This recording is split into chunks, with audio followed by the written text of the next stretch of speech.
writer and every artist, no matter what age.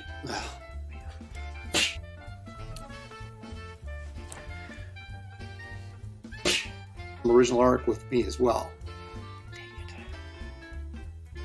A veteran of the comic book industry for 30 years. I'm a writer, I'm an artist, and this sucks.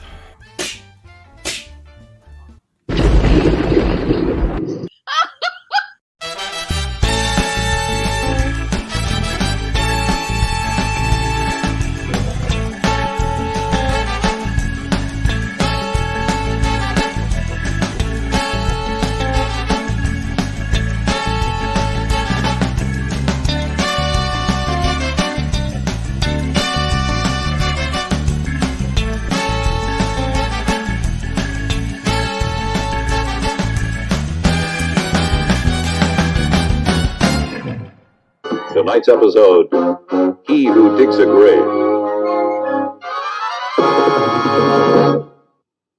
Don't start! We haven't left yet!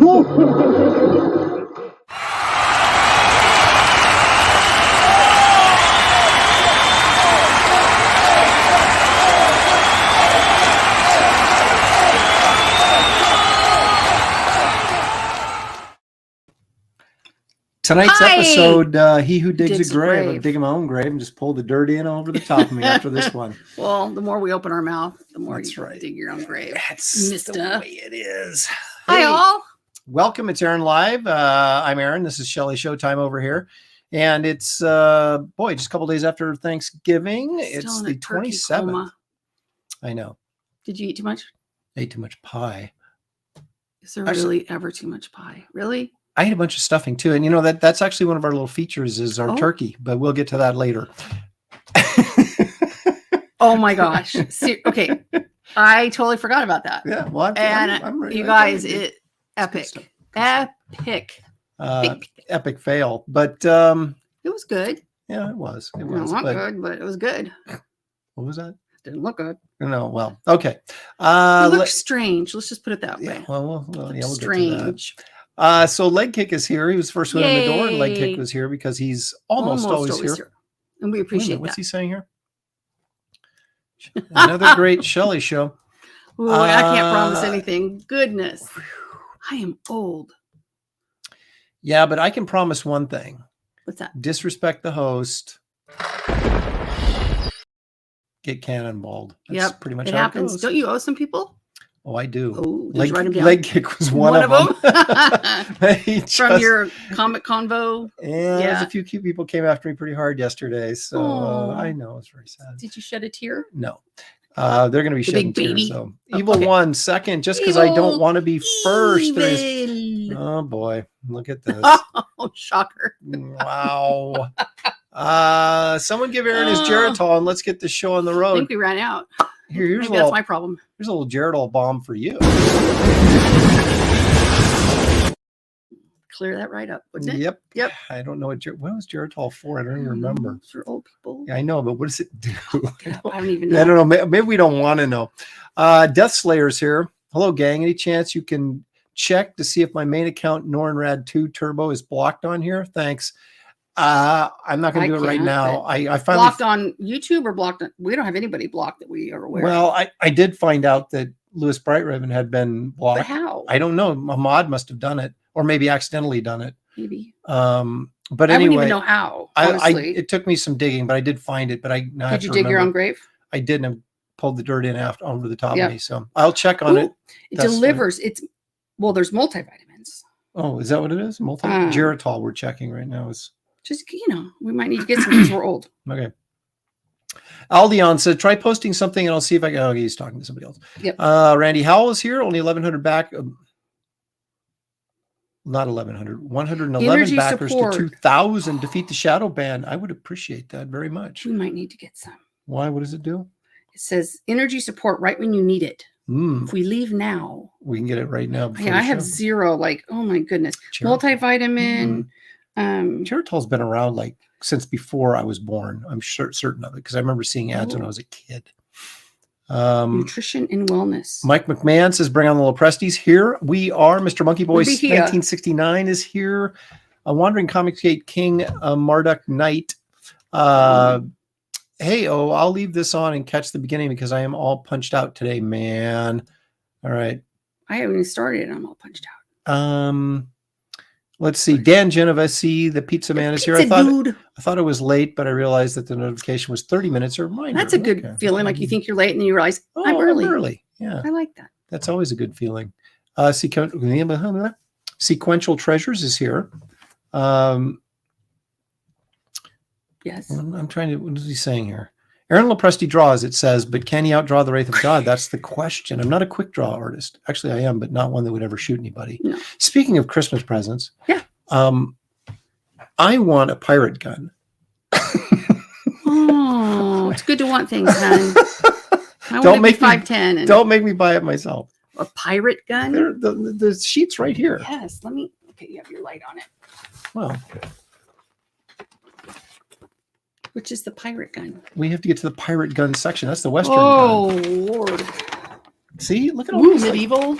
Yeah, look at those pirate guns. Look at all these pirate guns. Oh. Colonial and pirate. Look at that. Yes, pirate guns. Wow. That's fun stuff. Go with my Western guns. Well, I'm sure everybody knows. I bought a new gun last week. Oh. Yes. Like a real one. A real one. Now she can cap me with two different calibers. My SIG was just a little too big and too heavy to put in my purse, I thought. Mm-hmm. So I bought a small, lightweight. Yeah. Paul Brillard is either saying he was here early or that we started early, which both may be true. That's my pet peeve. I hate being late. Well, when we're sitting here in front of the camera. Yeah, we were just sitting here. Just like do. Okay, 5 more minutes. I'm like, why are we just sitting here doing nothing? Just run the show. Yep. So that's what we're doing. Ellie Munoz is here. JW. Ooh, do you have an NFL team? Not anymore. When I was a kid, it was the Steelers for years. Yeah. And I found out that if I spend all my time watching NBA basketball, the Blazers, and then college football, primarily the Huskers, college volleyball, and they watch college volleyball, it's like I'm going to be in front of the TV every single day if I do that. So I had to, I do follow pro football, but I don't have a team. I don't, I just kind of stay on the outskirts. Dave Ulbrich is here. Hey, Davey. Holy man, before I was born. Holy Geritol? Man, before I was born. Oh, Geritol. Yeah. Get the Geritol with minoxidil. I don't know what minoxidil is either. Is it a hair growth thing, maybe? Oh, it probably is. Run! Just in I'm case. just guessing. I don't. Well, I'm assuming that it's got to be something bad if Peyton said it. So, squeak. Yeah, there you go. Art Taber was the guy in the commercial for Geritol. The original. Yeah. Andre Lima is here. It's fun to say. Citizen Ronan. Yep. Shelley gets a real gun, Aaron gets a toy gun. That's pretty much how it works. It's awesome because in this little holster, it fits right in like this zipper little compartment in my purse. Because I was always afraid a purse. I would, because I don't have it loaded, that I would reach in and accidentally shoot myself. But my purse is kind of small now because I kept getting in trouble for carrying the really big one. Squeaky. So anyway, yeah. Squeaky says, hello, Aaron and Shelley, trying to kick Geek Avenger awake. Yep. Be gentle. I do have a parrot over there. Not a real one. Oh, right. Not a real one, but I do have one. We dressed up as pirates on the Disney cruise. Yeah, we did. We got pictures to prove it. Yep. Not that I'm sharing them, but Dave Ulbrich is now claiming he's not here. Okay. Shh, don't tell anybody. Marcus Killergood is hand sharpening pencils. That's always fun. You do that with an X-Acto knife or maybe a pocket knife. Whistling. I know of the country and I know of I've watched the movie several times, but I've never been to the country. Isn't there a Brazilian nut? There is. Okay.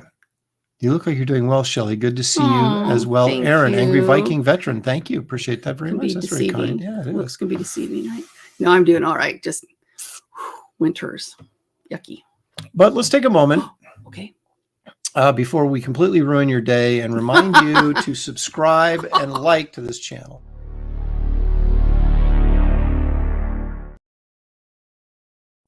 Please. That's right. Hit the like button and help us out. Please. Oh, Speaking of Wraith of God, which I don't know if we were, but we are now. yes. Nice segue. Yeah, well, I do want to touch on a couple of things, if I may. You may. Thank you. It's, it is my show, so I can pretty much do True. whatever I want, as True. long as I have control of the clicker. Okay, so here's the old campaign trail. We're at 1889 backers. Look at that. Wow. Yeah, almost to 2,000, as Randy said. as Randy pointed out. Yeah, but here's the thing I want to bring up real quickly. That's the updates. Oops. Okay, let's take a look at this. Doodly doodly. Oh, look at that. Oh, So the beanies are back. yep. And these are going to, would you call it the printer, the manufacturer? I mean, the hats are already made. Going to be processed, done. So the hats are going to get shipped off to the Dunners To the doers. in like a week. At the end of this week, the order's going in because we want to get the beanies back, which I'm wearing right now. Very handsome, I think. So we get them back and then get them shipped to you guys before winter's over, so you can actually make use of them. Yes. But there's more, Shelley. But wait, there's more. The Empire Comics logo cap is now in black because you guys demanded it. So now I'm demanding of you. If you demanded me to change the color, which I did because you said, "Oh, I'd buy one if it was black," then I want to see some orders, folks. Let's take there's a bigger right there. There's a better shot right there. Yep. I like it. So it's black now instead of what was called driftwood, very earthy color, which I kind of like, but most people express their disillusionment. It was an old man color too. Yeah. Yeah. So there you go. So it's now it black. now matches everything, which is I liked. Yeah. So they're now black. So order these hats because these two are going at the end of this week. So you got a week. Get in there. Gotcha. Get in there and make it happen. Someone had a good idea on Twitter that you get just the patches and then people can add them. So maybe that, and then later on we add patches of Wraith and Garbage Man and just create patches. Kit Carter that they can, as maybe just add on. I don't know. Just saying out loud. She's talking out loud, folks. Thinking out loud. I do that. Yeah, most people talk out loud. You're actually thinking out loud. That's what I was trying to get. Geeky says, I pre-ordered. I pre-ordered, maybe, is what he's trying to tell me? Perhaps. Okay. Either way, we appreciate it. Where do pirates keep their buccaneers? Under their bucking hats. Wah, wah, wah. Uh-oh. I don't know. Keep going. There it is. Oh, there it is. It's hilarious. It's hilarious. So, I had to. Let's see here. Christina Lynn's here. She says, hi, happy Thanksgiving, happy weekend, or happy Thanksgiving weekend, everyone. Christina Lynn, of course, is a freelance editor and proofreader that worked on Wraith of God. Yes. Darth Josh is here. Darsh! I was just thinking that I hadn't seen him in a while. Well, there he is. I was yesterday. Yeah, that's weird. Yeah, Marcus is owed a cannonball. Yeah, you are, because I wrote that down, and I don't even remember what you said, but that he agreed that you were ignoring me on the combo, I believe it was. Well, anyway, here you go. For whatever, Merry Christmas. For whatever you say. Yeah. Oh gosh, yes, we all wish the weekend was longer. Oh yeah. Yeah, well, it never is, though, is it? Hey, there's Louis Bright Raven. He's here. He so anyway, guys, and of course there's shirts and there's comics and there's prints and all sorts of stuff. So much stuff. The link to this Shadow Band campaign is in the description of this video. So take a little time. Don't know why. Take a little time and click on that link and go over there and order something. Oh, you make me mad. Yeah, it's just I tell you, we're trying to get to the bottom of it. Graham Nolan is he's spearheading the effort right now, and you don't want to mess with Graham. So which version of Jail do you like? Neither. And there you have it. Is the Phil Diaz trading card for sale yet? No. I will put it up. So funny. I probably won't put it up till after Christmas. But the artwork? No, the artwork's already just so people can buy the card if they didn't get the early sign up right. for it. Yeah, we did last time. Who all is shadow banned? Like 18 of us, 18 to 20. Shane Davis, me, Andy Smith, Ethan. Graham Nolan, Ethan Van Schaver, not Reenie, oddly enough, who happened to be in a competition with two. But I think Bancroft did a video on it, but there's like 17 or 18 campaigns that have been shadow banned. I think. That frog guy. Yeah, frog with the frogger. Frog and thing. then we need some Geritol. Yeah. Kick, I'm awake. Hey, Geek Avengers with us. All right. So yeah, it's quite a few, Lewis, quite a few. Well, even when, you have a week before we go off to the printer. Or the doer. Or the manufacturer person. Yeah. Well, see, that's the thing. The hats are already made, so it's not being manufactured, just getting these put on them. Yeah. I guess that's sort of manufacturing, isn't it? Partial manufacturing? Sure. Updated manufacturing? I don't know. But you know what I do know, Shelley? What you know? I know that it's time for a little food. Ooh. Let's all go to the lobby. Let's all go to the lobby. Let's all go to the lobby to get ourselves a treat.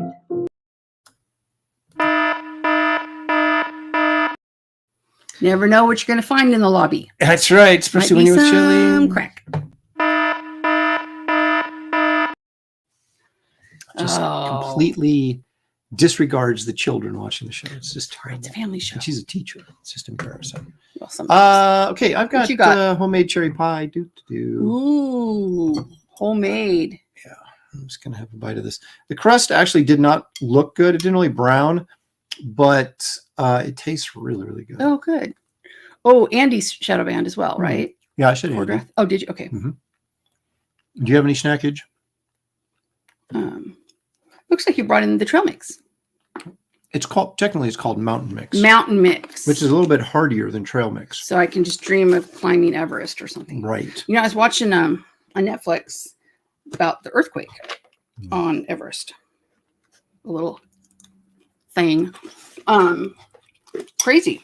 But yeah, I'm running out of stuff to watch. I guess I need some ideas.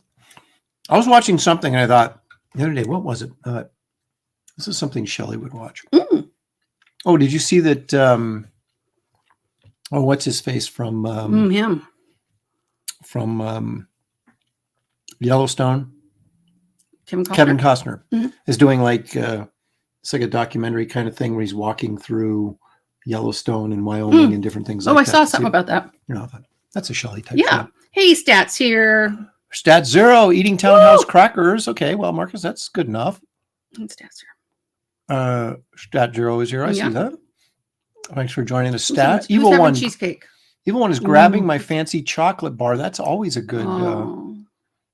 Lewis Bright Raven has cheesecake. Jealous. Nomadaman.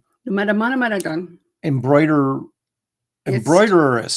Oh, I thought that was eating, but yeah, the embroiderist. I'm going to send him to the embroiderist. How's that? It sounds kind of fancy. It is fancy. That's what I was just thinking. We're pretty fancy people ourselves. Oh yeah, we're super fancy. We live on top of the hill. We're so fancy. Not really. No. We live at the bottom of the hill. We live kind of at the bottom. The hill's going like this. We're kind of like right here, and then it goes like Sorry, we down like this, and we're like right here, and then it goes straight. So we're not quite at the bottom of the hill, but if he'd married better, he could have lived up on the top. 3 steps up the hill. But they just look down upon us. They do. Even the people live on the little hill above us. Just they're not the top of the hill. Stop sign. But they're a little bit higher than us. And their houses are nicer. Well, I guess there's 3-car garages. And then the ones here up higher are really nice. And the ones way up here are super nice. Super snooty. Oh well. So we can only do what we can do. Sorry, I slipped that one by. I'm telling you. It's got problems. Okay. So he's cracking himself up. Dare I say it? Okay. No, don't say it. I almost said it out loud and like, why do I keep saying that when I've got the clip? Right. Run the clip. Okay. So we all know Shelley's a teacher. Yep. Teacher classes. Likes to expand our knowledge. That's what I do. And she's going to do that today.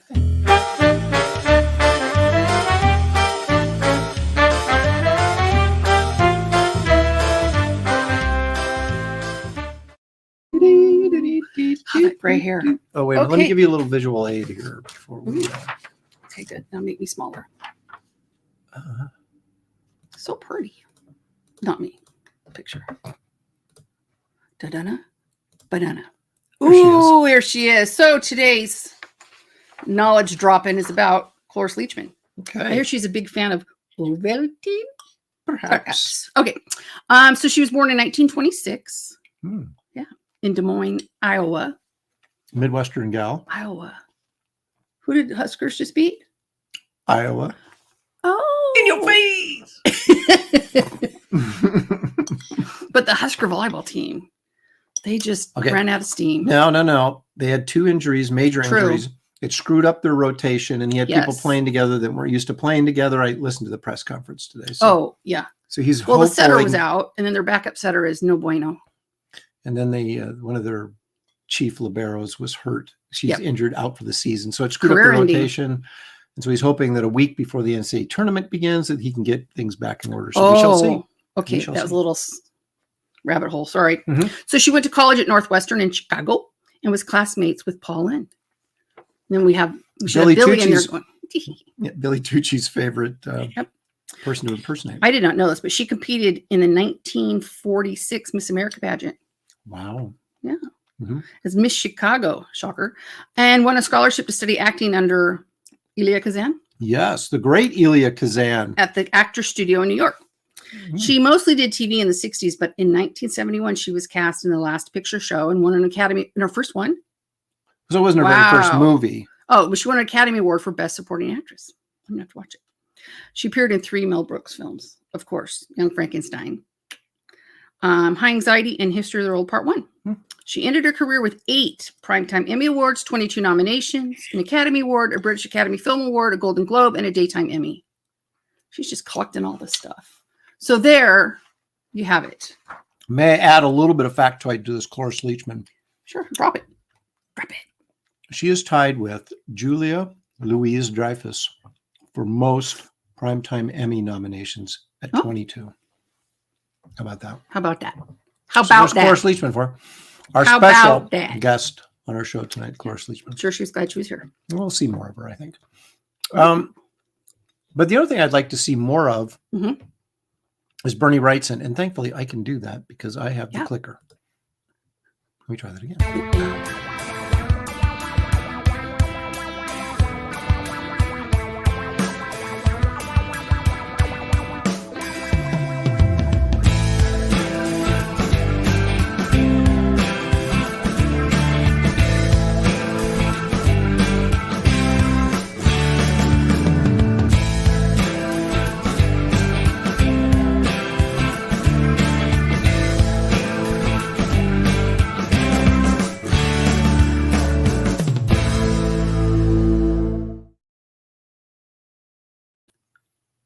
Nice. What Shall was I? your observation? I observed that his pencils were not very detailed, which was kind of amazing. Wrightson did a lot of his work in the inking stage, which I'm attempting to do with Wraith of God, but it's very hard for me because I'm, very tight penciler Mhm. normally. Yeah. I'm trying to leave some of that stuff open so that I can go in and kind of extrapolate. There's a big word. Ooh, vocab central. But Luca. not like Bernie did. Now there's a ton of like half finished drawings he has that are like, floating around the internet and stuff. And I can only assume that those are the type of drawings that when our good friend Walter Simonson would go over to Wrightson's studio and they were laying about in the Right, garbage and the right. floor, and Walt would go, "Oh, here, let me take one of those from you." And Bernie'd say, "Take them." I'm only imagining that Yeah. that Walter has stuff like that sitting in his Yeah. studio. Last piece Then of art. also like the hair on the guy, the upper guy, with you the could- action. you could almost just feel the grease in his hair. Those Disgusting, are my oily two hair. observations. Like, Mhm. but it's brave to do that. I You have think. to be very confident in what you're doing, what you're trying to accomplish with a brush or a pen when you're not going to draw it there. Right. But There's no planning ahead. It's just do it. Do Mo- it now. the thing is, when you pencil really tight and you're inking yourself, it's like drawing it twice. That's and it true. can be a little tedious. If you leave a little bit open there so that when you're going in with your ink, it almost feels like it's the second stage of penciling, right? So you're just finishing the drawing up now instead of tracing it. Yep. I would never accuse an inker of tracing, especially me. Right. I would never accuse myself of tracing my own yourself. stuff. Unless I use a light box and actually did trace myself. Then you could accuse me of tracing myself. And you'd be true. Okay. That's the stuff you need to practice your inking chops on, Aaron. I have a blue line, 11 by 17-ish blue line of one of Wrightson's Frankenstein pieces in that drawer over there. And I keep looking at it going, that's going to stay blue line for quite some time because I'm not going to tackle that. No. Could maybe make copies. But blue lines don't show up on copies. Oh. That was the point, right?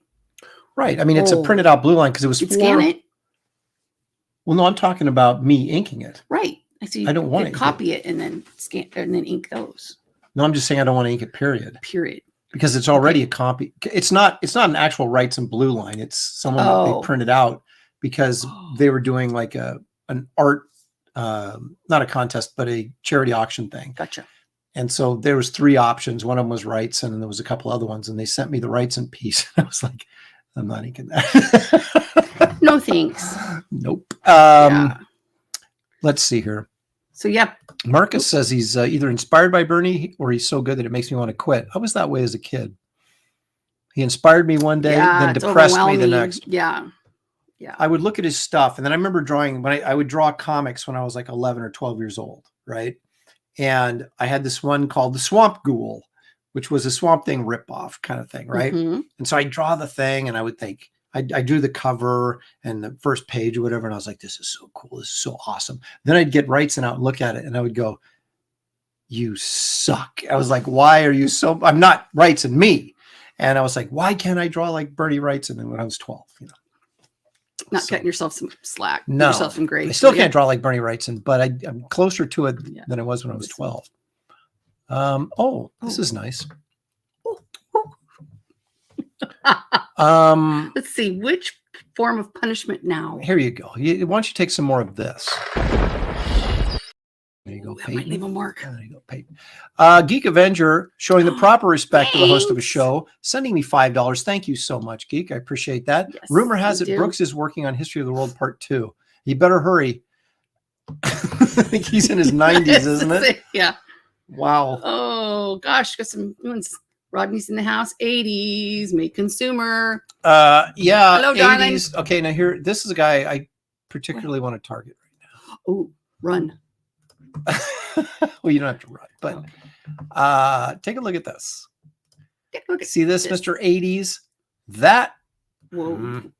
There it is. There we go. That is what we call a black cap that you specifically, not only did he criticize me for my cap choice, but then suggested this as an alternative because he said, well, if you have a black cap, I'd buy one of those. Well, there you go. No just feel free to follow the link in the description anytime you want. Order one of those. Whichever. Caps. Yep.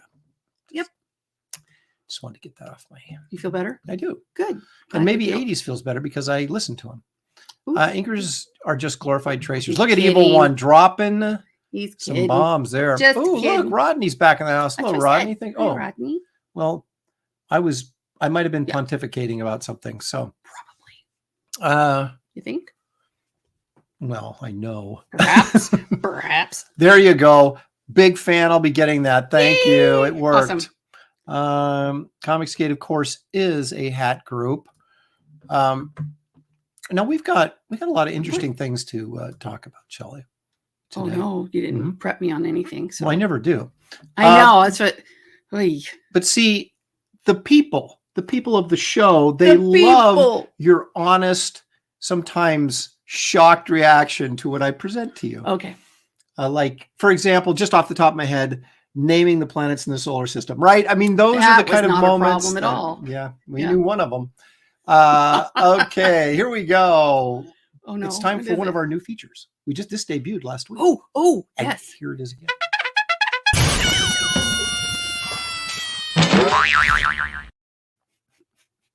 What is it?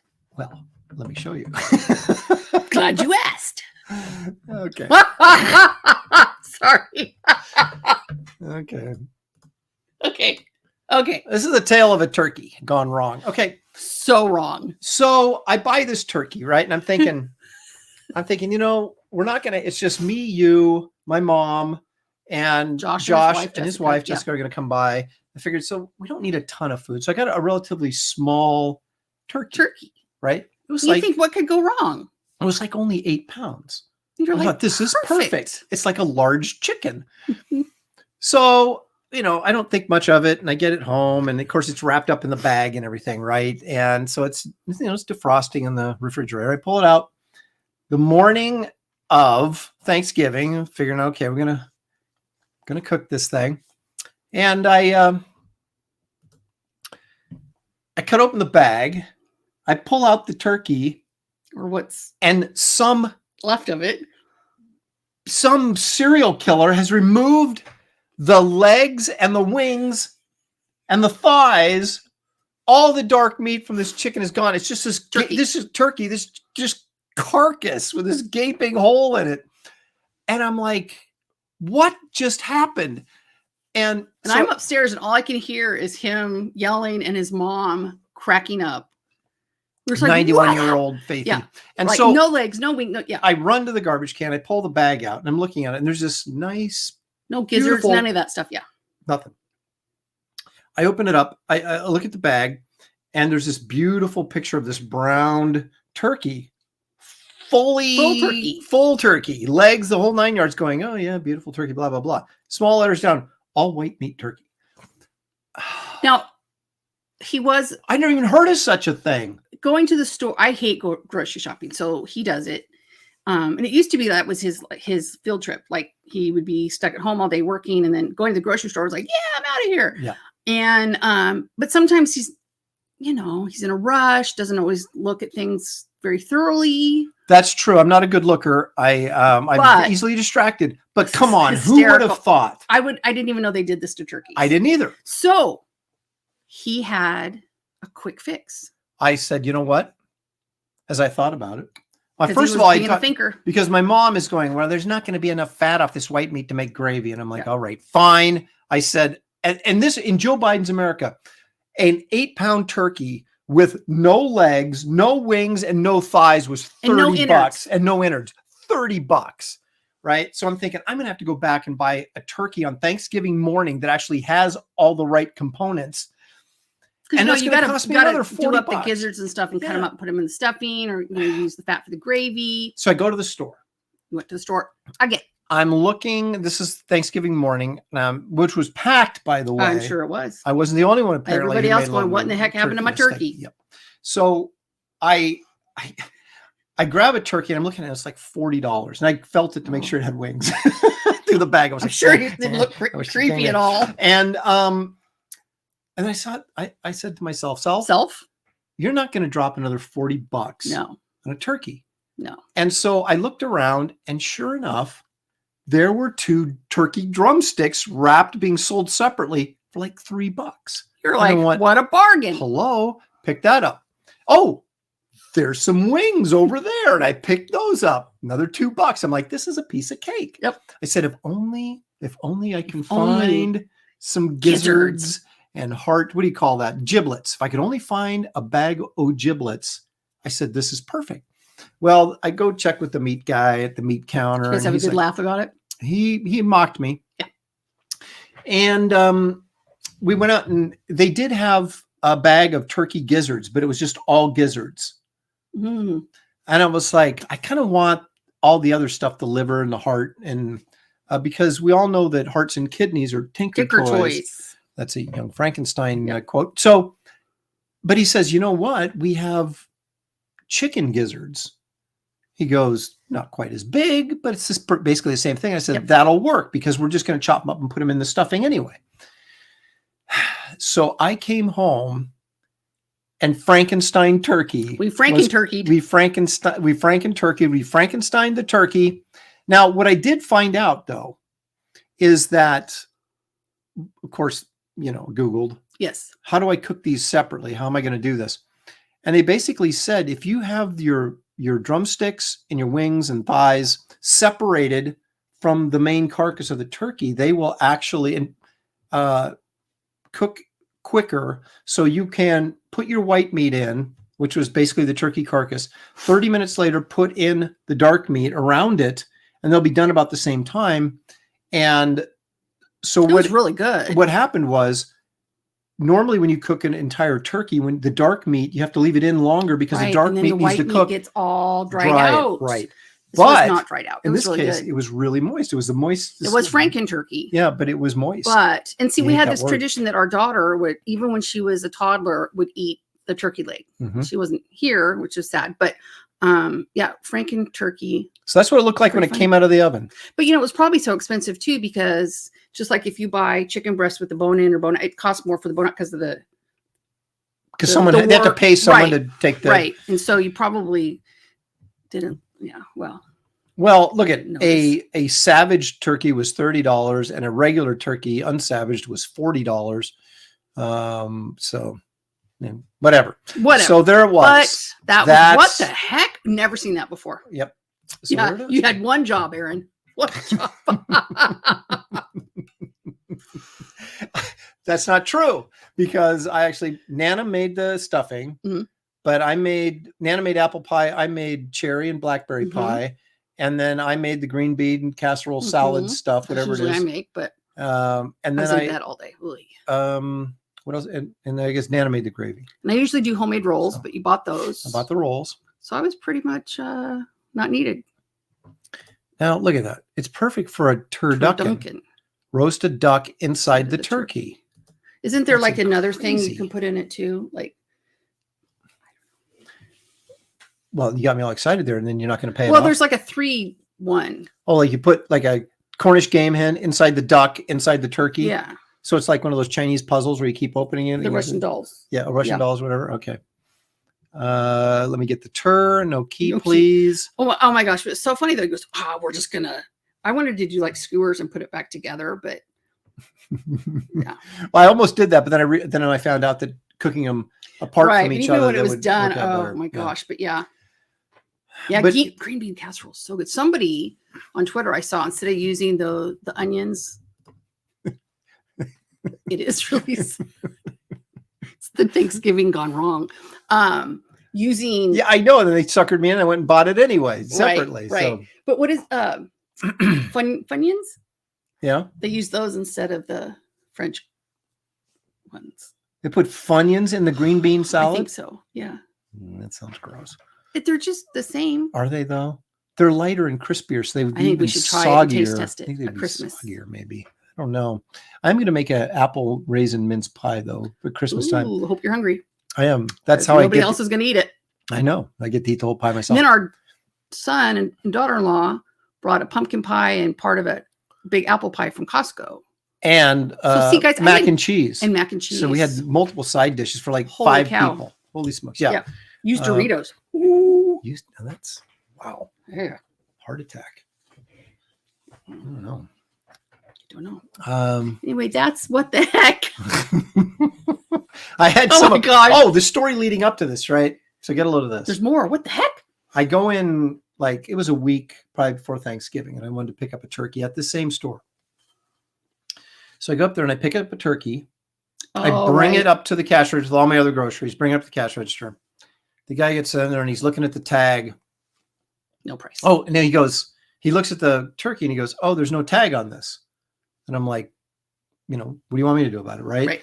And he's like, "Well, the tags have the barcode on it, so I could scan. I can't scan it without the tag." And I'm like, "Okay, I'll go back. Give me this. I'll go back and get another one." And so I grabbed a butterball turkey. Well, they didn't have any smaller butterballs other than the one that wasn't tagged. So I got a different brand, right? Okay. So bring it back. Has a tag on it. Takes it up, looks at the tag and goes, this doesn't have a barcode on it either, but it had the tag, right? But it didn't have a barcode. And so he goes, man, I really hate to make you go back and get another one. And I said, good, because I'm not going to. I could just imagine you. I did. That's exactly what I 'Cause I'm not said. gonna. And then he goes, oh, he goes, I'll be right back. And so then he goes, and he's gone for like what seemed like an hour in grocery store time. And he comes back, Like dog ears.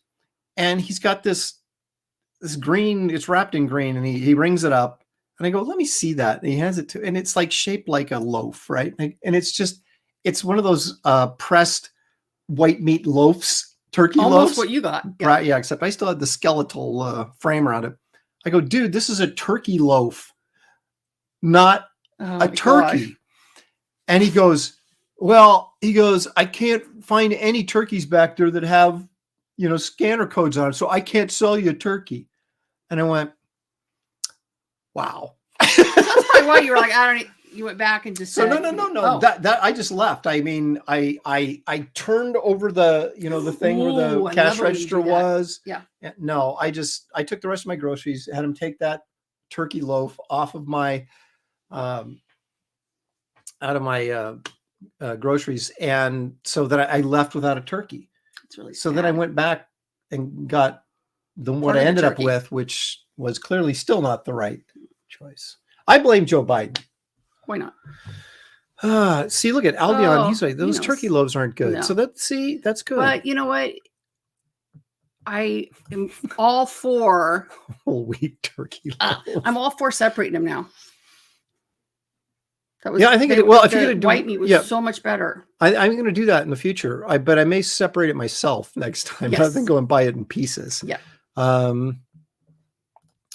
You've heard about the night before Christmas. Of course, this is Lopresti's Turkey Tribulations. Yes. Oh my gosh! But what's so funny is that you didn't notice when you picked it up that it didn't have the legs bulging out. I just picked it up and I said that's And about the ran. right size, and There you go. yeah. Rohawk! So, Evil One, I can't believe they ate that monstrosity this Thanksgiving. Glad I was invited this year. It's Sheesh. so good. Here, let me send you an early invitation for next year. Like airmail. There you go. There you go. That's for you.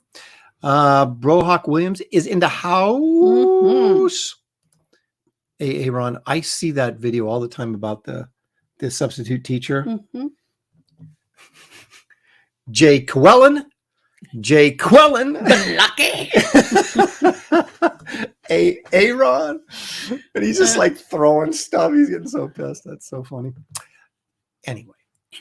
So, What you got? Moving right along. so we're on to our next thing, Which is? which is me sharing. Oh, it's caring. Because sharing is caring. Let's take a look at this. Okay.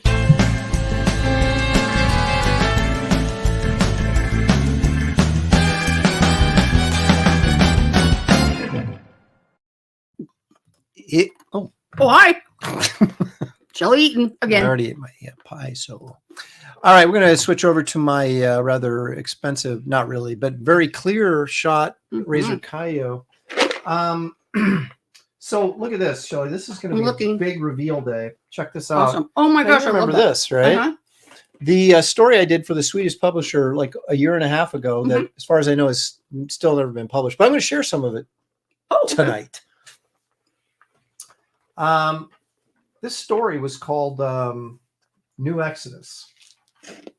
Tell me more. Which it's kind of a takeoff on the Bible book of Exodus, Okay. but it's not the old Exodus with Moses. It's the new Exodus. New. So we get the idea of our character here, who's what's his name? His last name is Moses. Get it? But I can't remember what his first name is, so I have to get back to you on that. I have to go look at the script, which I haven't looked at in a year and a I half. bet. Anyway, this is an 8-page story. I'm not going to show you all of it, but this is where I started. That was the cover, of course. And it's going to be published in black and white. And this was kind of my early stages trying to get a grasp on how I wanted to approach Wraith of God inking style. So I thought, this is kind of it's a gritty sort of post-apocalyptic, future tale. So it's all dirty and grimy and I thought that's a perfect type story to try this style out on. Gotcha. So look at all this Oh my goodness. this loose line work here to do these rain effects. Yeah, look at it's almost like doing weird banding on the video because of all those lines. And there's a prostitute because even back or even in the future, Shelley, Hey. It's the oldest profession for a reason. I guess. But he rejects her. He's got. And she's like, what the heck? Yeah, you think you're better than me, pal? Now look at that. I know. So this is the big building. There's a little naked guy. But see, there's two sides to this city. There's the kind of crummy side where all the Republicans are sent. Mm-hmm. And then there's the other side of this building, which this naked guy here is actually facing that side. And that's like the beautiful part of town where all the rich progressives live. The money launderers? Yeah. And let's take a look at one more page. Still raining. Let's see. Kind of like here. Oh, it's going to snow tonight. Is it? Yeah, it may not hit Oh, us. man, I hope so. The little Steranko, as you can see here, the background is the same all the way through, but our person is moving through that space. It's a little Steranko trick I learned back many years in ago. the day. So this is kind of a Androidicus Maximus, Oh. and he just got his face bashed in. Because this dude, who looks a little bit like Cable, I admit it, has a robotic arm. And so he's sort of half human, half robot. These guys are all Android, baby. And he just blows their heads off. Other than that, It's a little bit violent. a little bit. And then he, well, that's all we'll show for today. But anyway, so there's a little bit of a reveal No, they that we may changed. never see printed. I'm going to contact that guy. I'm going to contact that guy. Oh, I thought you meant the weather guy because they changed. No. Oh, Oh, did they change it to Mhm. what? PM showers. That's no fun. Mm-mm. We get rain all the time. Small craft advisory, though, Oh, whatever that means. well, it's like if It's you're supposed to if you have do- if you have a small boat, you're not supposed to go I out. don't know. Rain and snow showers on the 3rd, 4th, 5th, and then the 6th. Oh, Aaron. Caves his whole face in. Yeah. What? That means it's going to be snowing when I'm flying. Well, at least you're in the air instead of on the ground. That makes me nervous. Well, you'll be fine. But I'll be going somewhere warm, so That's true. It'll melt I'll really be leaving quickly. going, suckers! Yeah. Ooh. Wow, that looks great. Thank you, Marcus. Cool. Been sprinkling here all day. Ugh. Aldion says, "Is that something new coming up?" Maybe. Well, I did it. Like I said, I did a year and a half ago for a Swedish publisher. They came to me and said, "Hey, we got this anthology book that's sort of like dystopian future theme. Can you come up with something?" And I said, "Yeah." So I didn't create I own the concept and everything, but they actually own the copyright on the story because they paid for it, but they haven't printed it yet. So I'm going to find out what his deal is, and maybe What's I your should deal? Just Just go, print it. hey, what the heck? Yeah, what the heck, What man? the heck? That's right. And then we'll have it on our next episode of What the Heck. Maybe I'll have some answers. I don't know. But anyway, so it's an 8-page story. I don't know. It actually is pretty good. And I keep thinking, maybe I should, expand on it, do more. But I'm not a big dystopian future thing. I mean, it's like our regular present is depressing enough without Ooh. doing it even more You know depressing that. future. So anyway, we'll see. Mhm. But I will keep you updated if and when I actually ever have anything to update you about that for. So my father was a piano mover. So I just watched that this weekend. Did What a you? great movie. Groundhog Day, of course. Yeah. Or as my son used to call it when he was a baby, Hogging a day. Hogging a Day. That is correct. So anyway, we've done the flat files. Yep. We've done What the Heck. Yep. We've done Wrightson. Yep. Shelley's dropped knowledge. Tiny bit. What could be left? Precious moment. Precious moments for I yesteryear. guessed. Let's take a look at our precious moments from yesteryear featuring our special guest star tonight. Ooh.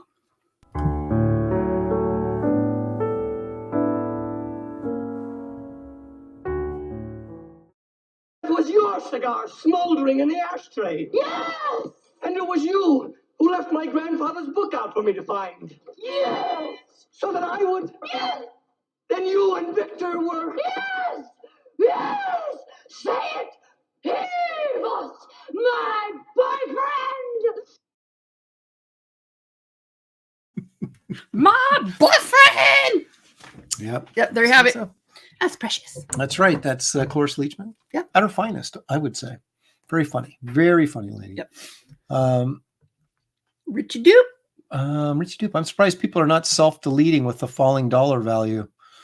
Self-deleting with the. That's not very nice.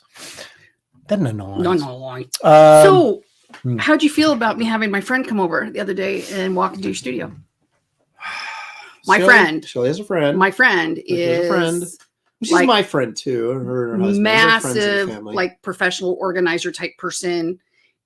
She's a space manager. So, she sees clutter and gets giddy. So I said, come on over. And so we were going to think about maybe redoing his studio.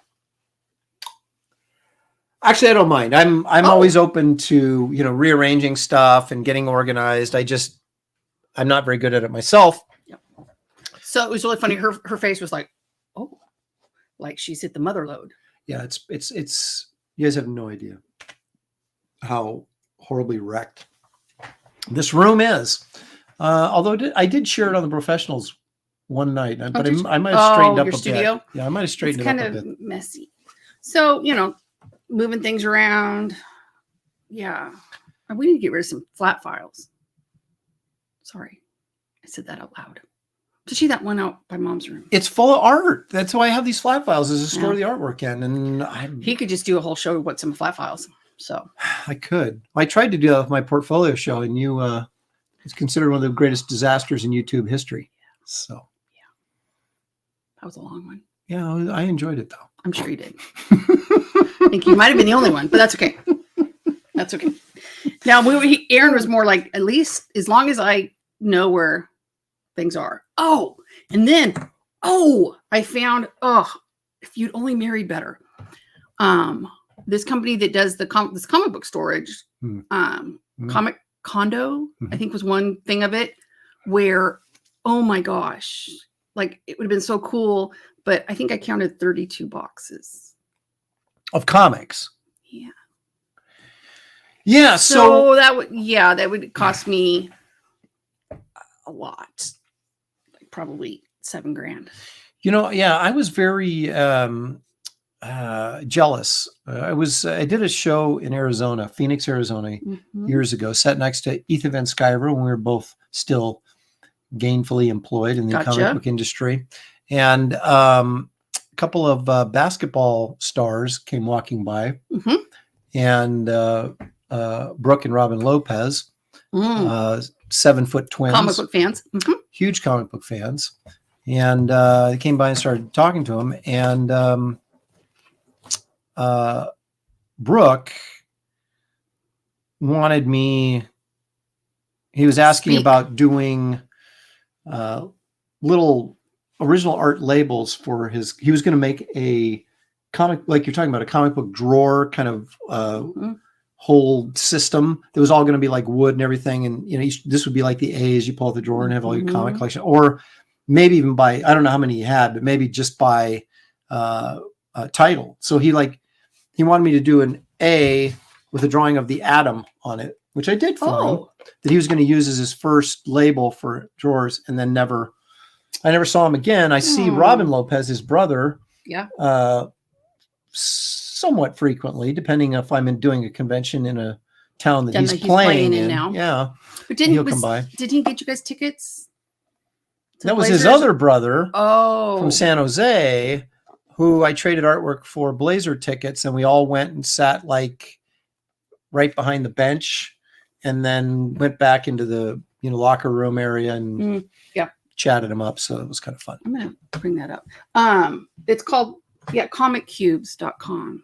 Maybe they'll sponsor us and give us a deal. Look at that. I just bought a spin rack for my books. Well, Aaron's got all his comic books in the closet. And then, so he likes it that you can like close it. But I thought, wouldn't it be cool? We take the closet doors down and then these nice condos in there and have his comic books all like nice. But again, super expensive. And then some of them, they'll do custom engraving and you can do like a whole thing. Well, when I make my first million like Ethan, maybe I'll consider it. Oh, so cool. And then they even make them CGC sized too. If you, wow. I know. See, maybe they should, you guys should email them and say that I was pushing it and that they should give us a deal. Now, wait a minute. Shelley, are you proud that Erin is kicking Reenie's butt? Am I kicking her butt? I don't think I am, actually. If you do, sure. It's really just for fun. We like Reenie. Look at Evil One. Aaron needs to recycle all that paper for the good of humanity. Right. Wow. You know what I'm going to do? I'm going to recycle you for the good of humanity. Oh.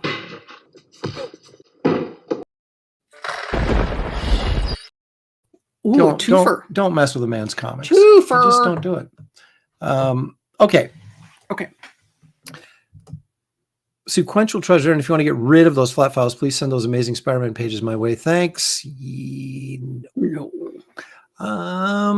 Where was it? There it is. Brian Suddenly Old is here. He's in the house. Hi, Brian Old is in the house. Brian. Okay, so moving right along. See, Oh, I'm not supposed to say that. I'm supposed to do this. Moving right along. Okay, that's what I was supposed to do, but I didn't do that. It makes you kind of wonder if. Did you guys ever watch the show? Apparently I don't watch. Did you guys ever watch the show? Apparently he wasn't satisfied with the answer the first time. After he clicked and went to it, he said sorry. Just so you guys know.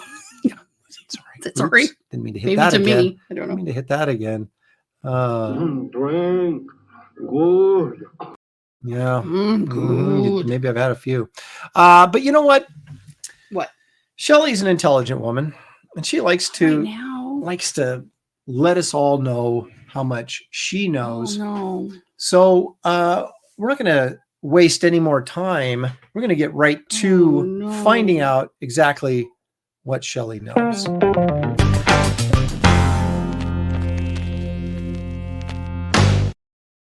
Oh, no. That's exactly what she said. All right. So I'm going to. We're going to find out. Okay. Please wait until I ask a question before you answer. All right. Because our friends have to see the picture, be the picture. All right. So let's find out what Shelley knows. So Shelley, do we know who this guy is? I'm going to say Silver Surfer. That is correct. Started with an easy one. I appreciate that. Well, you know, we're going to. That's a kind of a nice. Apparently, looks like very much a digital painting, but kind of a cool shot there of the old surfer. I don't know who did that, but it's cool. You know, I like all the little space effects back there. Yeah. Okay, so 1 for 1. That's good. Let's. They're telling me look at the chat. I try not to. You're a big cheater. I'm trying not to. She's like, it's like, don't eat that candy. I'm trying not to. It's like, don't cheat. I'm trying not to. I'm trying not to cheat. Okay, Shelley. What? Do you know who this guy is? Venom. Woo! He's going to eat your brain. Yeah, that's right. You remember that toy we got? Yeah. So back in the day, when Josh was little, so like 20 years ago or so, this little action figure came out of Venom that had a little voice box thing, and you'd hit the button and it'd say 3 different things. One of the things it said was, I'm going to eat your brain. Well, that got recalled. So I was at Toys R Us when they still had those. And there was one hanging on the rack, and I saw it from a distance, and there was this other little kid. And he was moving that way. Give him the elbow and boom, knocked him on his butt, took that thing and said, in your face, sucker. I'm gonna eat your brain. That's right. And walked off, and he was crying. Yeah, he was. But you know what? That's just the way it goes. Is Survival of the fittest. Do you know who drew this, by the way? I think you did. You are correct. How about that, Shelley? You are rolling. Well, I can see. Okay, you're 2 for 2. Okay. Can we stop now? A little bit more difficult here.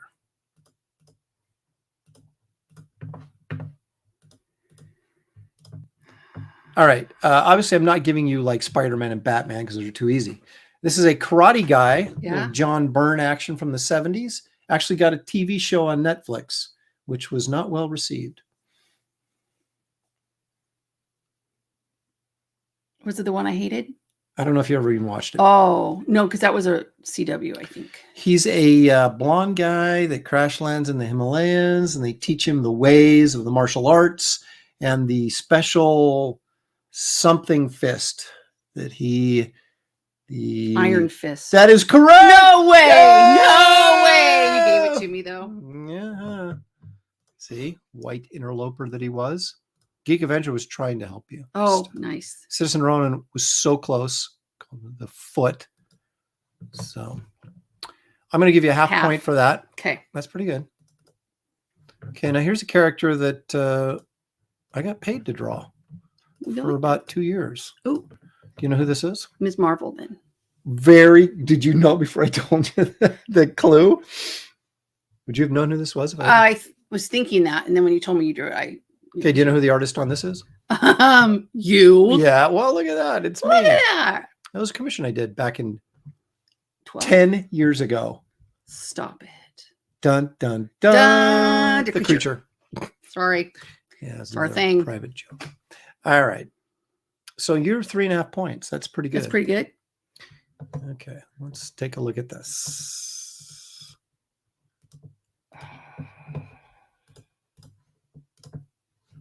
There it is. Okay. Is that MODOK? Oh, yes. Whoa. Nice. Now, do you know what MODOK stands for? I know you guys have said it before, but no. I believe it's mechanical organism designed only for killing. Well, that's dumb. Is it something like that? I'm sure Marcus Killigrew will correct me if that is not correct. Get it. But good for you, MODOK. And do you know who happened to draw this picture? That was you. Oh, my goodness. Look at that. It was another commission from a show. 2021. That wasn't that long ago. Yeah. It wasn't that long ago. All right, here we go. You guys are so funny. It's with the color Shelley Showtime. Shelley's not playing around tonight. Mental. Oh, that's right. Mental organism designed only for killing. Well, because it's got the big old Yeah, head. he's got the big head. Makes sense, of course. Yeah, Not mechanical. yeah. Mental. Okay. See, I knew I'd get corrected. Yep. So we count on you guys.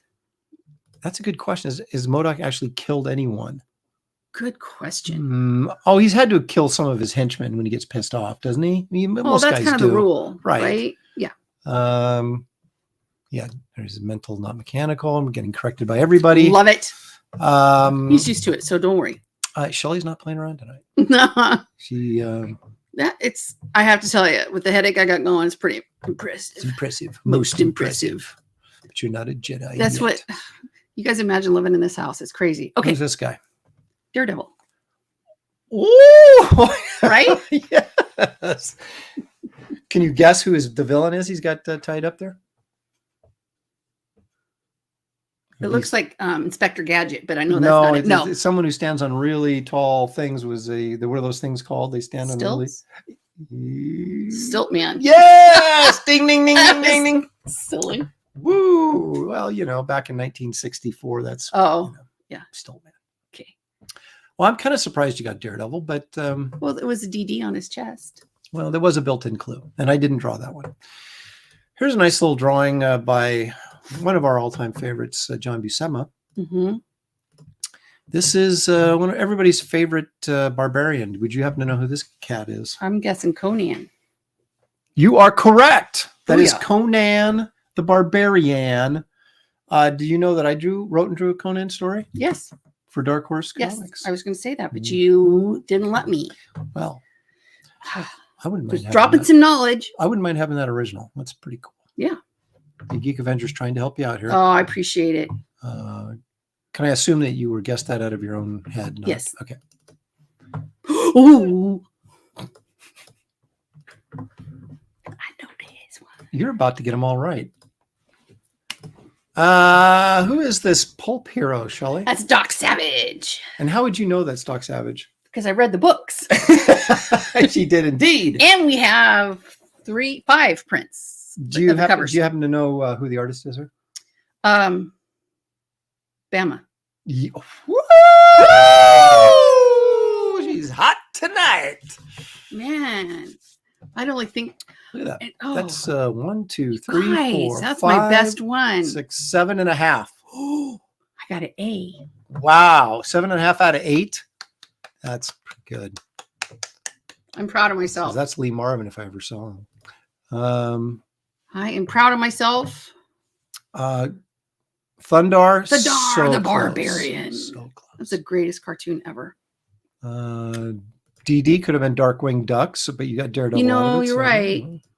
Look at Dan Genovese, the pizza man. He didn't even know that. So you're teaching people. Evil one's convinced I'm cheating. I promise. You're learning people stuff. My headache's making my brain grow. There it is. Shelley's headache must be her brain growing. Yeah. I should be able to function with when I've had one constantly since about 1998. But Well, we only gave her half points on Iron Fist because I told her it was the fist of, and I just guessed iron. and she was right. So Fist of death. What? No Flaming Carrot. You know, Bob Burden, the creator of Flaming Carrot, I actually rode on the bus to from our hotel to the convention center many moons ago. This is pre-you, and I was staying I was staying at a hotel that was so far from the convention center we actually had to take a shuttle. Nice. And so I sat and talked to Bob Burden on this long journey, and very interesting. Nice. Let's just put it that way. Very entertaining and very interesting.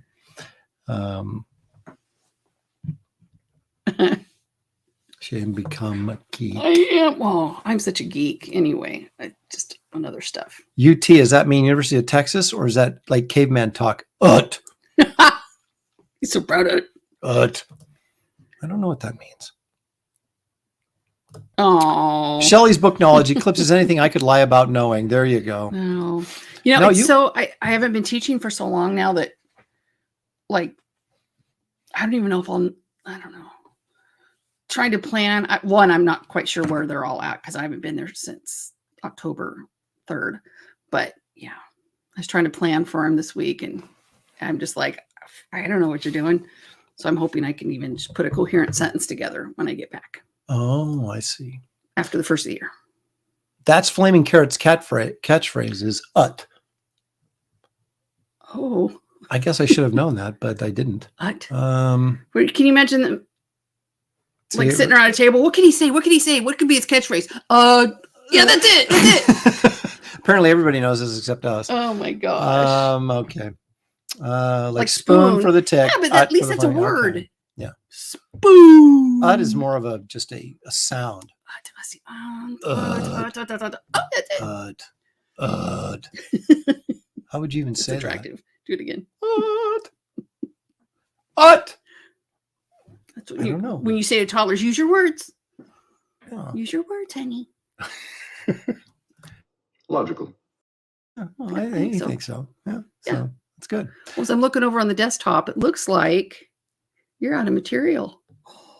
Looks like somebody's going to have to draw.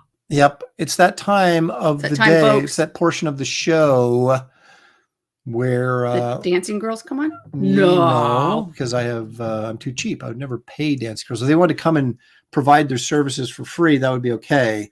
But I'm not paying for it. Okay. Well, you said dancing girls. I did. Plural. I did.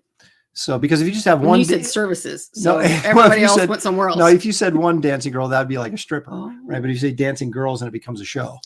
So glad you could clarify that for dinner. They don't Heather clarify that for me. And a show. Thank you, Eric. We're doing all right. Thanksgiving was good. Wasn't it? It was Frank and turkey, but it was Frank and turkey. If you missed that part, you got to go back to what the heck. Yep. It was a serious what the heck. It was. And here we go. What? It's that time that separates the geeks from the general viewing audience. That's right. Yep. People say, do I want to watch this old guy in a stocking cap which says Wraith of God on it, which is available right now on our campaign page if you just follow the link that's in the description of this video. I liked wearing it the other day. I wore it last week. I had people commenting saying, oh, Shelley posted a picture of herself on Twitter and it was very cute. So they said, thank you. I know. Well, that was the one before I cut all my hair off. Unfortunately, it has not translated into sales, but maybe someday we're going to order them anyway. Darn it! Yeah, but see if we have a minimum order, and I will just order the minimum unless I get the order. So if you want to come in late, I may run out. So order this week, right? Yes, please. Well, if you want it as soon as Possible. Well, yeah, but like I said, I'm going to go by the orders I get by the end of Yeah. this week to determine how many to order. Okay. And if it's not more than the minimum, I'm just ordering the minimum. And then whatever we have left, we have left. Yep. So Awesome. get in there and order early and order Ooh, often. are we ready for Christmas? Not in the least. I was going to get a tree. Well, no, I wasn't. I never get it this early because they die before Christmas. I want to Although get a fake tree again. It's so much easier. they're so expensive, though. I mean, real trees are expensive too, but they're expensive like $60 expensive as opposed to $260 for a fake one, which you get to but use every over- year. I right. get it, but I'm just saying Our right last now, fake tree we didn't package away very good. And the mice got into it made a and house. nested in it. It was horrific. We set It the was- tree up and it was like screeching and mice were flying. No, and it jumping wasn't on. like Christmas Vacation. It wasn't quite that bad. But it was yucky feeling. It Well, was that's because gross. we had a mouse in the house. But what are all too. these black dots in here? Oh, those are mouse turds all over everything. Yeah, It was delicioso. wasn't it? Gosh, what a Uh, great show, Franken Turkey and Mouse Turds. Yeah, well, you can't do much better than that. That's why we asked you to like and subscribe before the show started, because I know you're not going to do it now. Right. Um, Right. What do you plan on drawing, Mister? Well, because I have to raise money to buy a Christmas tree, You're gonna say something for me. a fake Christmas tree. And Christmas presents for Shelley. Oops. Yeah, that Deal. too. I'm going to draw a picture and I'm going to put it up for sale. So, Oh, and it looks like it might be Wonder Woman. I just don't know. just don't know. I drew Ray. Yeah, mice I drew Ray just. Flats. Oh, I had my own little Ratatouille experience. I went downstairs, turned on the light in the evening, like middle of the night, and Oh yeah, this is classic. Shelley. and there was a mouse on the stove, and we looked at each other, and he froze, and I was like, "Blah!" And I was like, Aaron, It was like 2 a.m. She comes running back upstairs and wakes me up and says, there's a mouse. and In then the I kitchen. said, What do you expect me to do about it? yep. And I got mad. So then I went downstairs. I took duct tape, and because he went back, you could see him reaching to try to get back in the stove, where the controller thingies are. So he got back in there, and I duct taped every opening closed I could find on the stove. Thought that little sucker's going to stay in there. But yeah, we got to know our exterminator guy quite well. Yeah. And then we're like, where were they coming from? This is so weird. And then I even went into the house and couldn't Yeah. find any. little did we know they were living in the Christmas tree. Mm. So that it makes me, if we get a fake one, we have to get a decent packaging for it. That's right.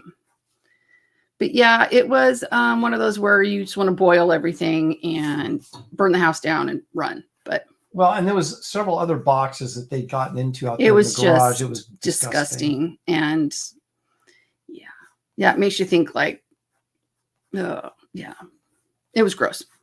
But yeah, what do you want me to do about it? Oh, It's 2 o'clock in the morning. It's I'll not deal like, with it. It's not like I can call it exterminator at 2 a.m. to have Well, there was a pot on the stove, and I thought, well, maybe I could catch it and put the pot over it. And then I realized I would have to get closer. And I don't know, like it was gonna, like a flying rabbit. It was gonna, with big gnashing teeth. It was gonna attack me or anything. But What if it was a flying squirrel? It wasn't a mouse at all. Oh, but yeah, my goodness. especially like when it's cold and stuff, they want to be inside where it's warmer. And yeah. Hey, at least they weren't running around in the bed, right? That would have really been. Oh, but then of course you think, oh my gosh, how many are living in the ceiling right now? And the ceiling's going to collapse. It's like Ratatouille. We're gonna be covered with rats and Yeah. mice and just. But no, it was just one little guy. But it's interesting. Tell me. Bringing up mice. When I was at school at USC, I lived in this. Dump. Yes, Mm-hmm. this house. It was a co-op. So several people. It was like an old, like 2-story Victorian, but they were renting rooms out. Mhm. Like we shared the kitchen, and we had like downstairs had a bathroom, upstairs had a bathroom, but it was like a larger bathroom, like 3 showers were in it, and that type of thing. Renovated. There you go. So I got this little room that was like, seriously, it was a closet that had been turned into. It was like a walk-in closet that had been turned into a bedroom. Oh my goodness. The only thing there was a sink in there, but the only thing that would fit in there was a bed, like one of those little dorm beds. And I could get a small refrigerator in there. So I had I bought like a loaf of bread, which is wrapped in plastic, right? And put it on top of the refrigerator. So that'd be my bread. And every night I heard this crinkle, crinkle, crinkle, crinkle, crinkle, crinkle. And I was like, what the heck is that? Yuck. And then like something would run across my body. And so it turned out I had mice. So, but I couldn't, I wanted to confirm exactly what I was looking at because I would get up in the morning and they'd eaten through the plastic to get at the bread. And so I sat there in the dark one night, waited till the crinkling started. Then I flipped on the light and they were like, you know, there was like, they sat up bug-eyed, like I caught them and then they ran into like the those closet. dogs at the chiropractor. Yeah, there was a little tiny closet there that they put in that could hang my clothes. And they ran into the closet. Oh, I'd have to burn all my clothes. So I'm like, holy crap, what am I going to do? Well, there's a Marine ROTC guy living in the house. And he goes, yeah, just get one of those glue traps. I'll take care of it. I'm like, okay. So I put some peanut butter on the glue trap, put it in there. All these mice were stuck to this thing in the morning. And I go, well, okay, now what do I do with them, genius? He goes, take a hammer and smash their heads. And I went, dude, I can't. The Marine, you do I it. can't. Well, that's why I said, I can't do that. And he goes, let me do it. And he took the hammer. I mean, I hear this thump, thump, thump, thump. Oh my Tossed him in the garbage. And that was the end of the mice. Oh my god. Tragic tale. There it was, man. Oh, you guys are so funny. Hey, Evil One, thanks for the $2. Evil One, tell your dad that you're making me rich. A mouse just ate my M&Ms and starburst in my stove. Oh, why are you storing candy in your stove? So the mice wouldn't get it. But they got it anyway. Oh, carnage. Oh boy. Carnage. It's horrible. We'll draw something really good so I can get a good present. I am not drawing anything with mice in it tonight. Okay, good. Now, I happen to know that David Williams is drawing right now, and I told him he could come in. If he Oh, wanted yeah. to, but just let us know, David. so I'm trying to put a little pressure on him. No pressure. Chat knows. No pressure. But he says he's working on Bass Reeves. Yep. And so he doesn't want Well, that goes with, show. There's a few, Charlie's London posted a new page from her new fundraising book, which was amazing. So you guys want to check that out. Bass Reeves. We can do a quick look at those. I don't have the thing pulled up for Charlie's, but it's right there. Yeah. But I mean that new page, but that's okay. Oh. No, go ahead. Okay. So we don't have a link in the description or anything, but you can go check out Charlotte's. But yeah, the pages are looking so cool. So I backed that one like I think first day. And then there were some other ones that were with some friends on. Oh, Luke Stone's got like 3 active campaigns. And Rift Riders just went into demand, I believe. So check those out. And then another friend on Twitter, Outlaw Nights. I think he just relaunched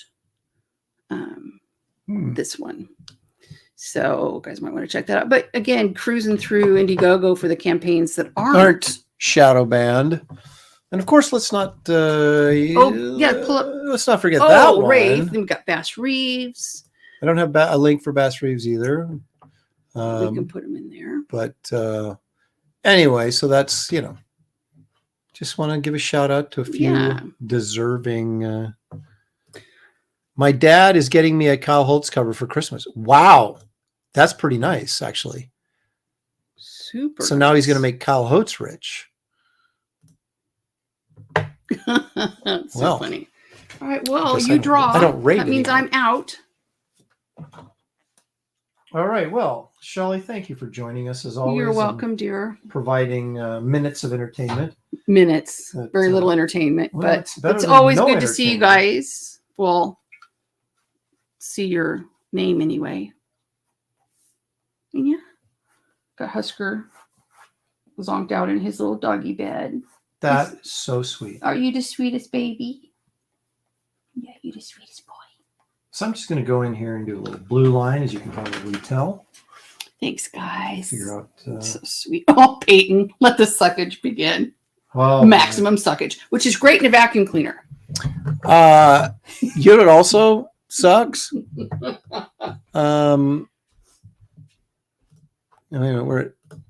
There we go. You know, it also sucks. Nuclear holocaust.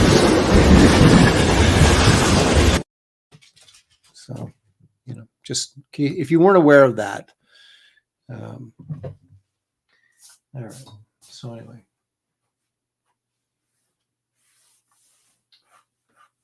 So let's say she's blocking some bullets here.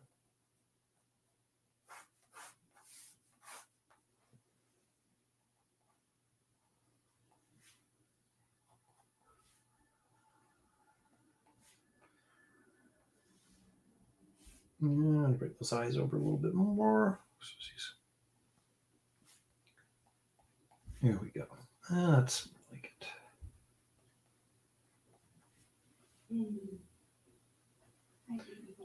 We'll give her a little bit of a smile because she knows that these bullets can't hurt her. Now we know that she blocks the bullets, but what if she actually got shot? Would it even hurt her? I mean, I suppose it would, but if she can throw down with Superman, which I never really believed. I never really believed that, but they've sort of made her that way now. And I'm like, well, if she can throw down with Superman, then certainly getting shot with a bullet is not going to affect her very much. I would think.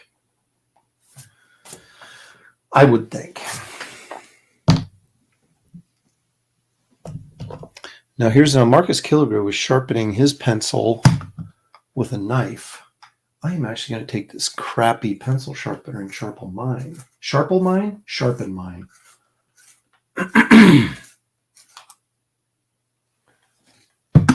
There we go. It's so quiet now you could hear a mouse eat candy. I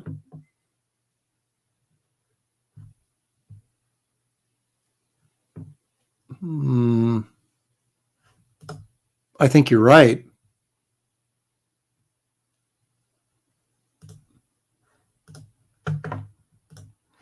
There's a little dad joke for you coming from Geek Avenger. So we like to honor those who try to humor us. Oh, you use the little metal ones? Are you talking about like the hand crank ones or just like the little metal ones you hold in your hand? Exactly. That's the real truth, isn't it? Superman let her win.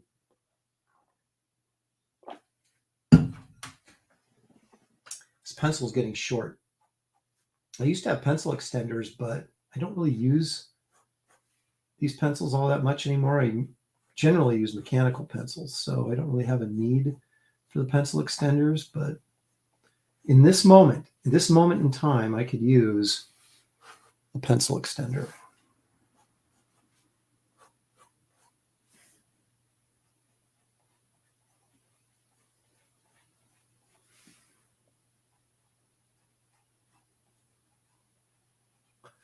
Make sure I don't get those eyes too far apart.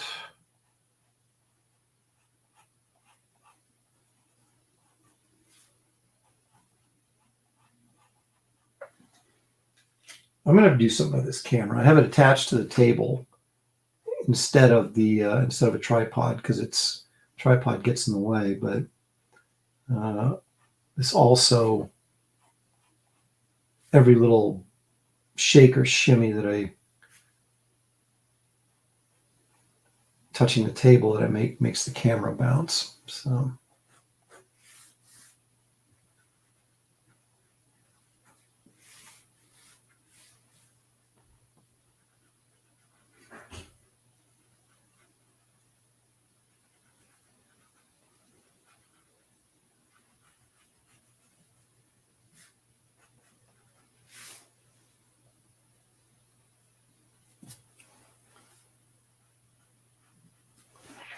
okay.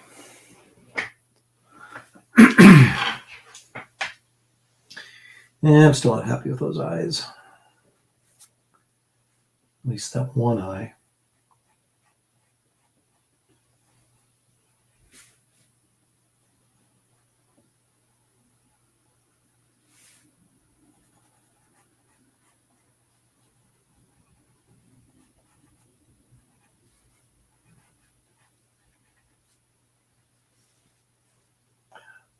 Still messed up.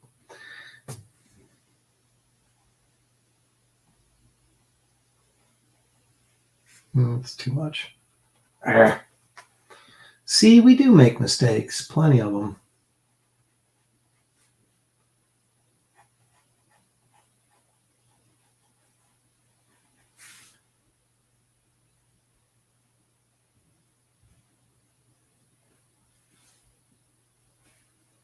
It's still too far to the left.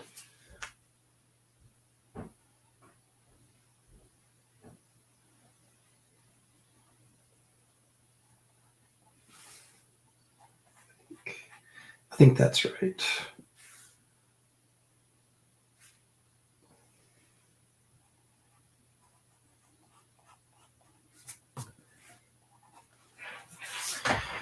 I still may be revisiting that. I don't know.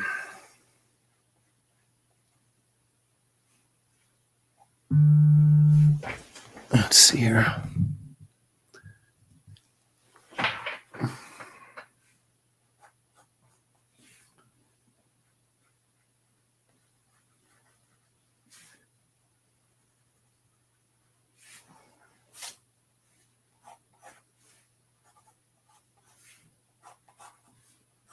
It's been a long time since I've drawn Wonder Woman.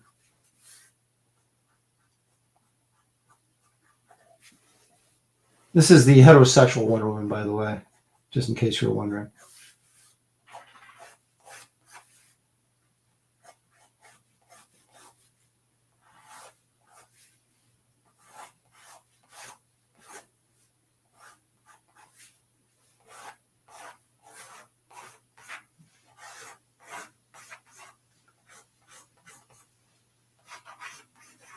Get that hair work in so you have kind of a design element with it.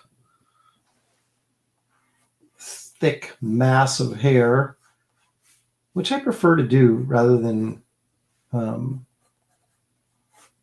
do all the line work and draw every individual hair. I'd rather have like a stylized sort of mass of hair. Like that.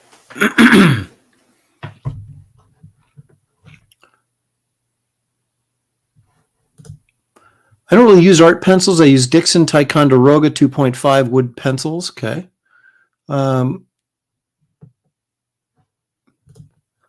Okay. Wonder Woman season 2. What does that even mean? Is there a live action? No, it's got to be animated, right? There's not a live action Wonder Woman show, is there?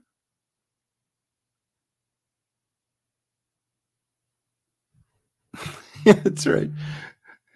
Her deflecting bullets into a crowd. That might be a bigger problem than her getting shot. That's good. I like that.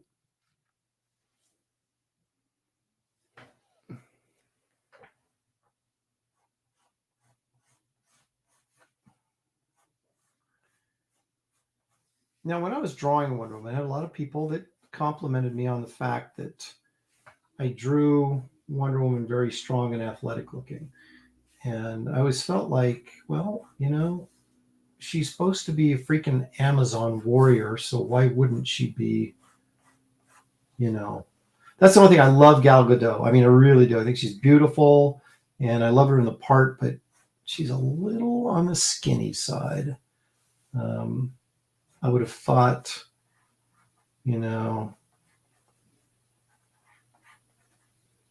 maybe a little bit more athletic looking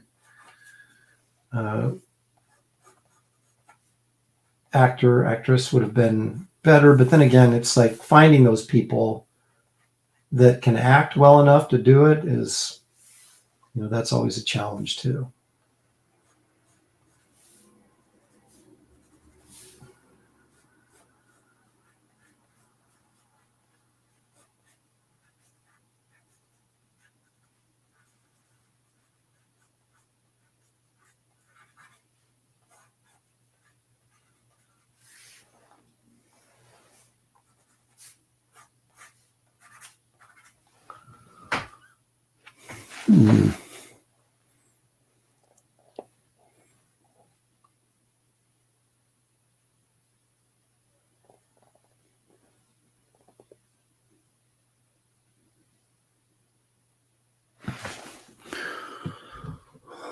Well, I know a thing or two about losing art contests as well, and there's a lot there's a lot to say for presentation and putting him in a pose that's interesting as opposed to just drawing him kind of standing there.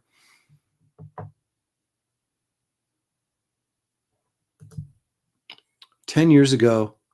Yeah, did they even finish the pilot? I remember that. Yeah, Lucy Lawless, I thought, when she was doing Xena, she'd have been perfect Wonder Woman.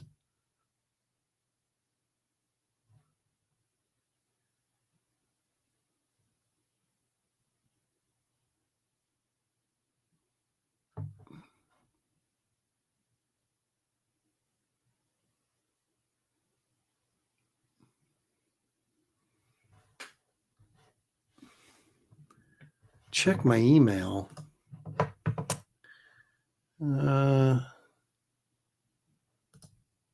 It's probably going to be something naughty.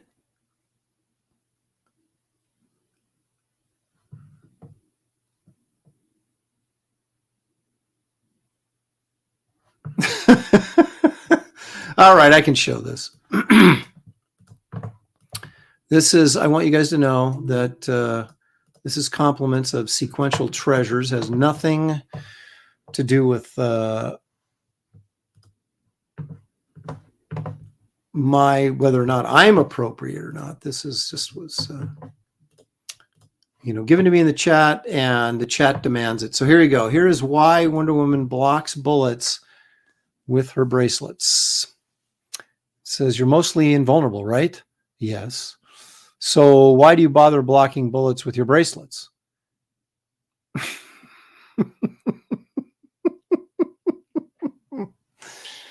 Okay, there it is, folks.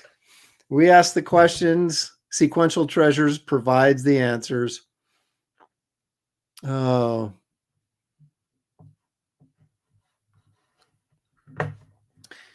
This is true because an Amazon would have a booty. So there you go. The bullet bouncing explained once and for all.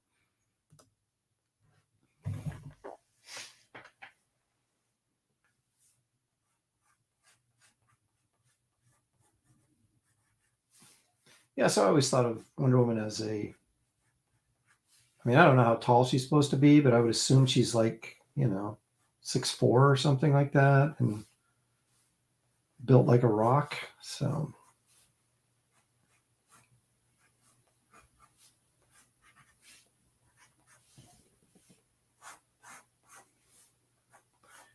I always thought it was dumb. Wasn't there a period of time where Wonder Woman and Batman had a thing going on? I could get Wonder Woman and Superman, but Wonder Woman and Batman, it just seemed really ridiculous to me.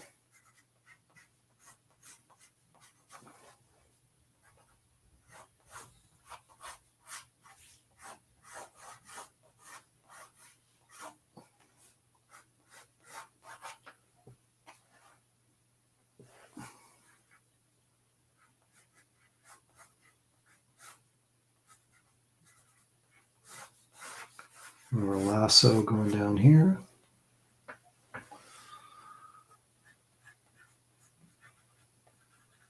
Their hands are probably too big, but I always do that. It's just like superheroes, men and women, they always have bigger hands. People in real life have very small hands. Even people with big hands, their hands are not that big. There's just certain things you need to exaggerate, I think, in comic book land. Hands are one of them. I don't really look at Wonder Woman as being someone with delicate small hands. As Quint would say in Jaws, she doesn't have city hands.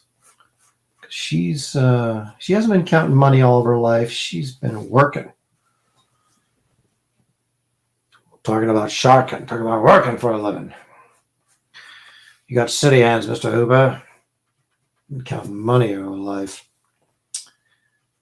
I'm not saying I know every line in Jaws, but I know pretty much every line in Jaws. Or at least a reasonable facsimile thereof.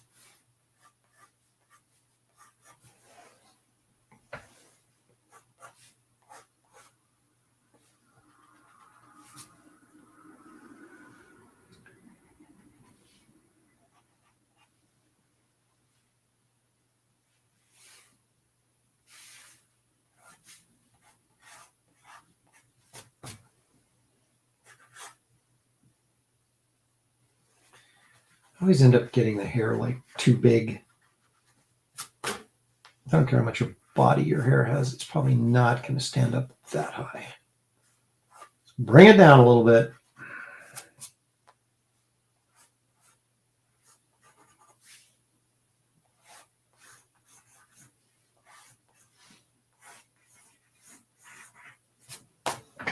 All right, I'm going to get my my super tiny mechanical pencil. See if I can work on these eyes a bit more.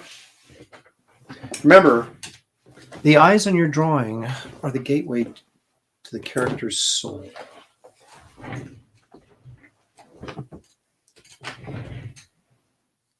All right, let's see.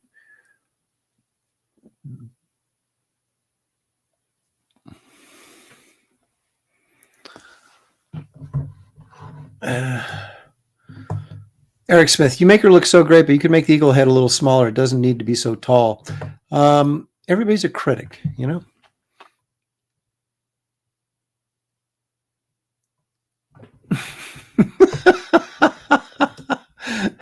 Evil One says, her hands look tiny wrapped around me.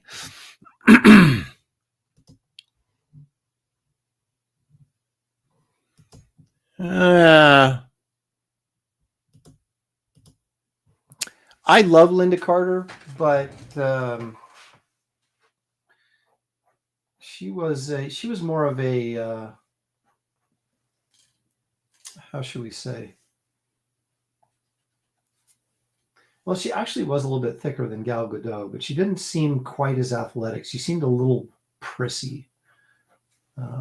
But, you know, we all love her because she was beautiful. And, of course, she was the original Wonder Woman from our youth. So,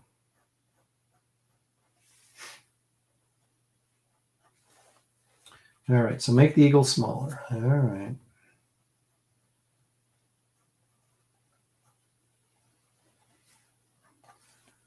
I'm going to bring these down.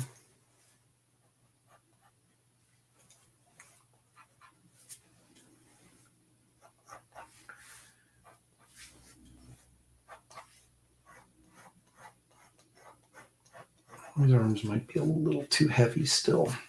They look thicker on the screen you're seeing because the camera's perspective is throwing them off just a hair than what I'm actually looking at.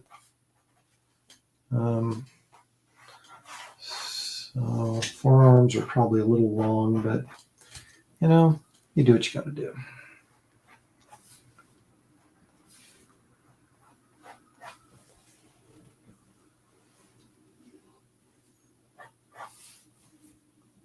So let me think here. So that would go here.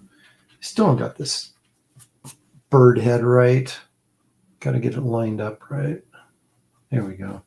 So it follows the curve of her bosom.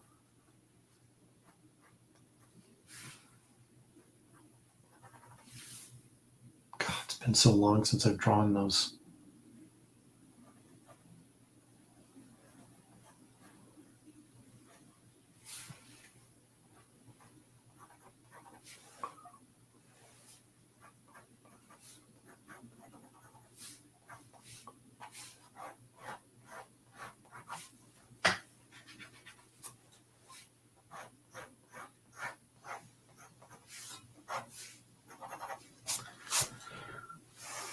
All right, we're getting there. I'm still not happy with her face, though. I'm not sure why. Something about these eyes are not doing it for me. That mouth isn't as good as it could be either.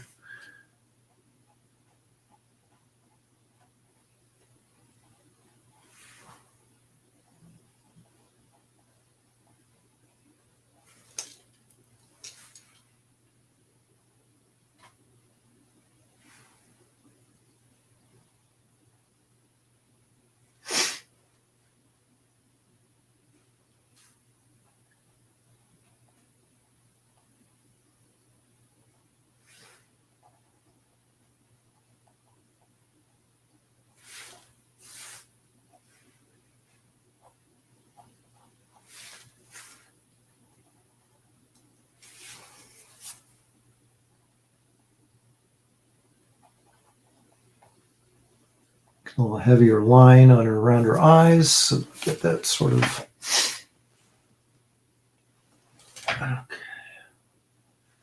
Nose needs to come in. The bridge of her nose needs to come in a little bit.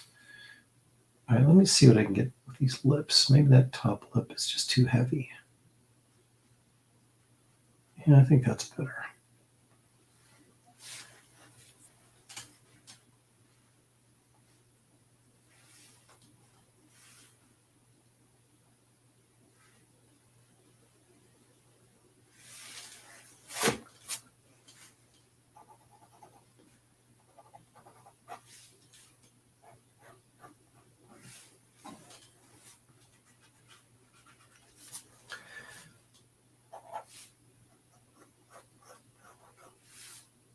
I used to model Shelley's facial structure, or use Shelley's facial structure for my Wonder Woman when I was doing the book. I don't want too much chin on here.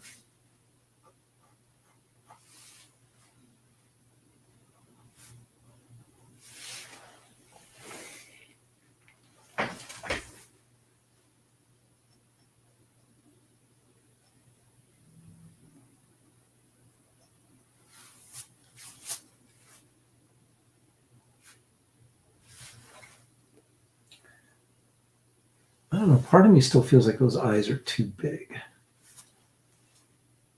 I kind of find my happy middle ground here. It's one thing I always admired about, or still admire about Adam Hughes, is always his faces are just so wonderful. And let's face it, they are the hardest things to draw as faces.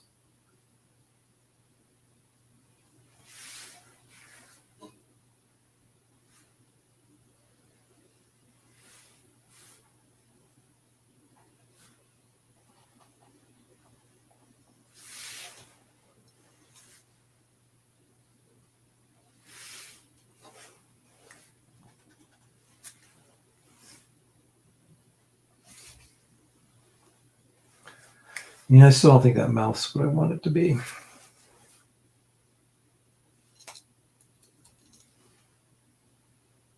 My gosh, speaking of mouths, Shelley showed me like this picture of Madonna, like right now, and she's had like a lot of plastic surgery on her face or something. Gosh, she looks hideous.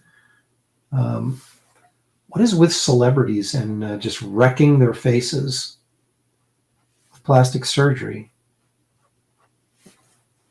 I mean, I get it that they don't want to ever get old, but someone needs to tell these people that you look worse. You look like some sort of Frankenstein turkey experiment. And you'd figure in, Hollywood, with the money they have, they would be able to get good plastic surgery if there is such a thing. But man, I was just like, whoa. And if you're a doctor with any integrity, don't you like tell your patient, if we cut your chin off like that, you're going to look like a freak. So I'd rather not do that.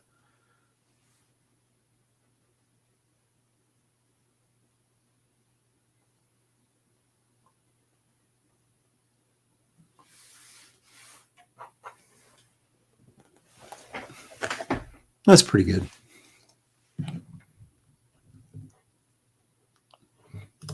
Oh, Marlo Thomas. Yeah, I've seen some of that. Yeah, that's not great.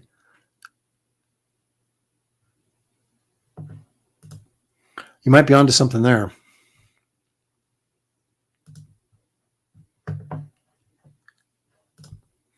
Apezilla says, if art for a standard American comic is drawn 11/17, at what size would you draw for something printed at magazine size or giant size style comic? Actually, the live art area on a comic book page is closer to 10 by 15. Okay. So this, I want to say it's like 15 and a quarter by, well, I had a ruler sitting right here.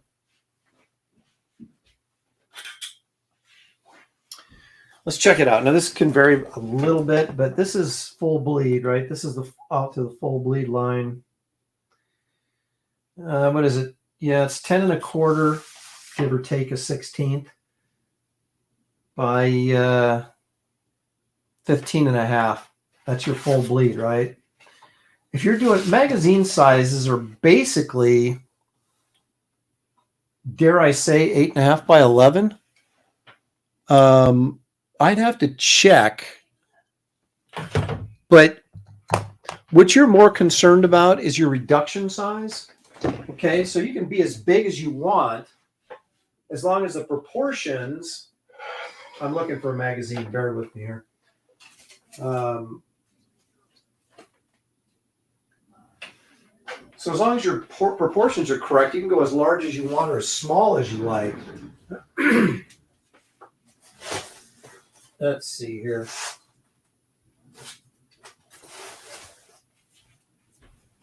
Okay, so here's a here's a heavy metal that has. The reason I have this is there's a this is Bernie Wrightson's Creep Show is in this, spread out over several issues. Okay, so your basic magazine size is printed size. Yep, 8 by 11. Basically, it's not 8 1/2 by 11. It's 8 by 11. 8 on the money. 8 inches across, 11 inches high. Okay, so what you do is, for example, you could take this magazine, you could blue line around a piece of paper, so you have this square like in the corner of the paper going up like this, right? Then you take your ruler like this and run it through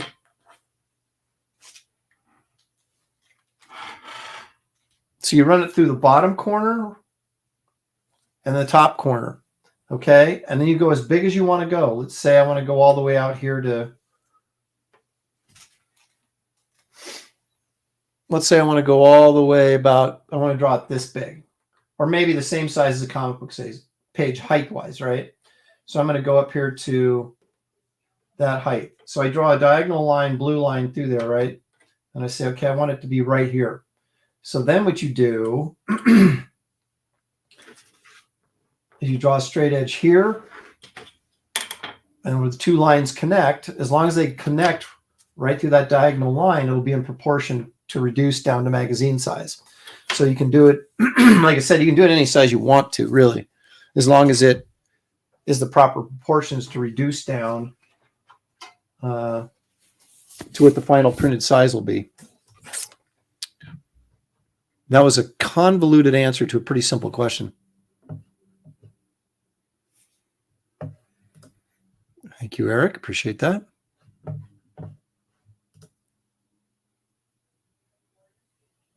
Right, but then if you don't want to go that big, you can go, unless you want to go twice up. It was pretty good. It was pretty good, Mike. If you're here earlier, you would have seen the Frankenstein turkey I had. But no, it went really well. We had a good time. Thank you. I hope yours was well or fun as well.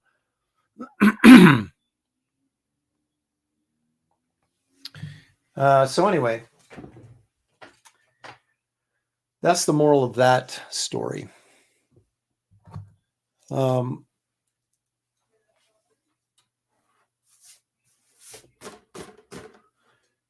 Now, I want to say that the graphic novel series that Marvel did back in the 80s, that those were 8 1/2 by 11, but they may have been 8 by 11. See, these are the things. Actually, those bullets wouldn't be coming in that low. They'd be coming in about like this.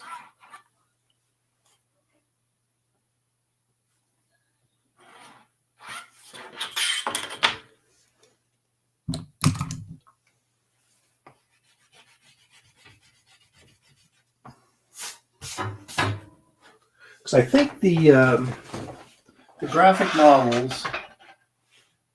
Yeah, let me grab one.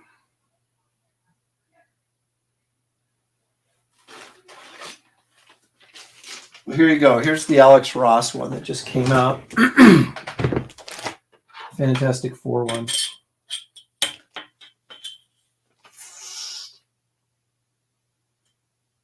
Yeah, this is actually a little bit.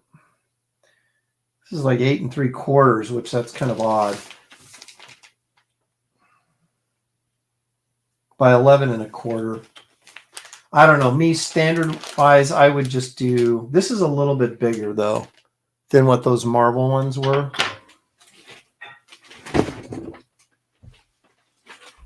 And the great thing is you can do pretty much whatever you want, unless you're working for somebody else, of course.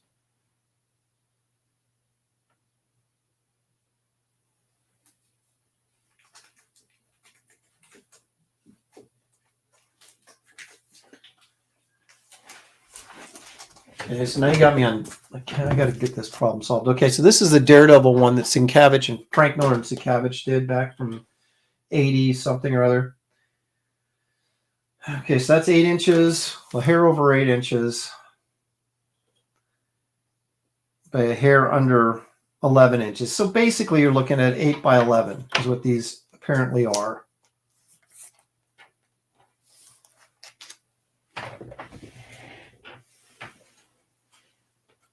So this was pretty much your standard graphic novel size back in the day, was 8 by 11.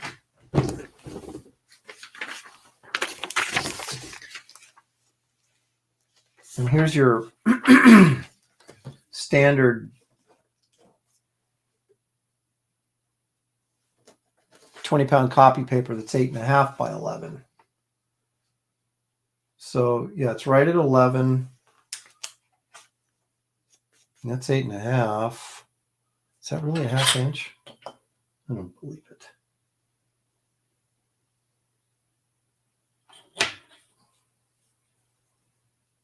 Yeah, that's more like, it's more like 8 1/4.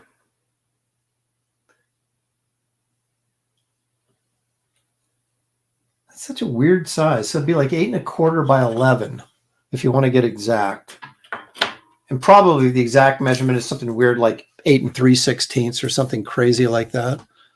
But again, you could seriously, if you're doing publishing your own book, you can just go, I want to do 8.5 by 11 because it's easier. And, because they have to cut that paper anyway.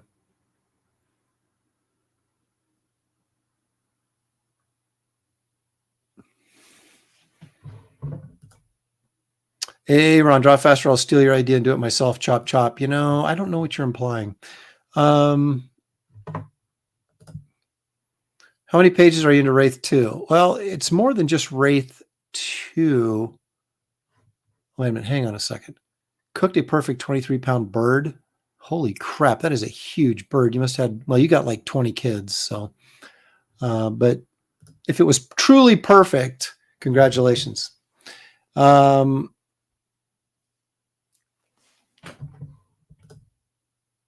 You are correct.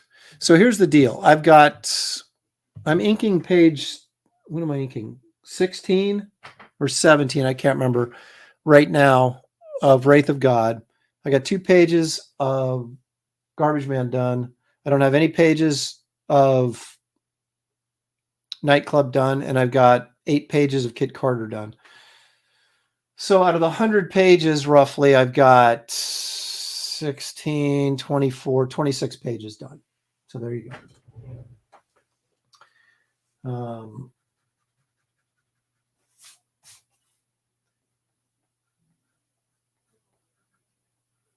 Yeah, I'm not sure why. I'm moving a little bit slower on this one than I did the first one.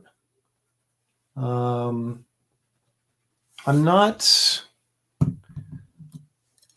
There were some things with the first one I look at artistically and go, I wish I'd done that differently. And so I'm taking a little bit more time on this, but than I did the first one. Because I think we always want to, we want to do that one project where every page is perfect, and I don't know, it's probably not possible. But we always dream of like, this is the one where everything is perfect on it. So,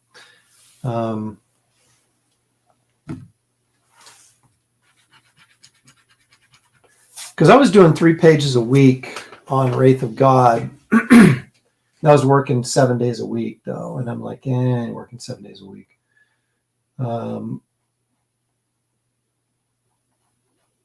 So I'm kind of in that like 2 pages a week. That's for pencils and inks. But excuse me. But we'll see. I keep everybody posted pretty much on, a week to week and a half updates on where I'm at. So you guys will always know exactly where I'm at.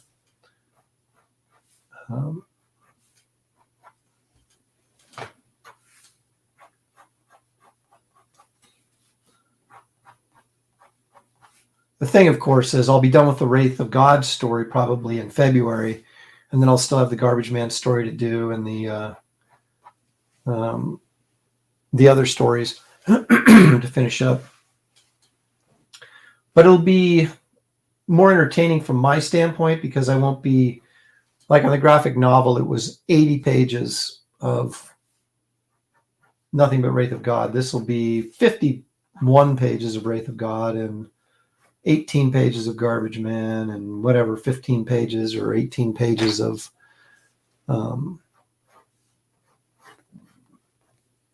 the Nightclub, and then another 15 of Kit Carter. So I'll get a variety, which is kind of fun.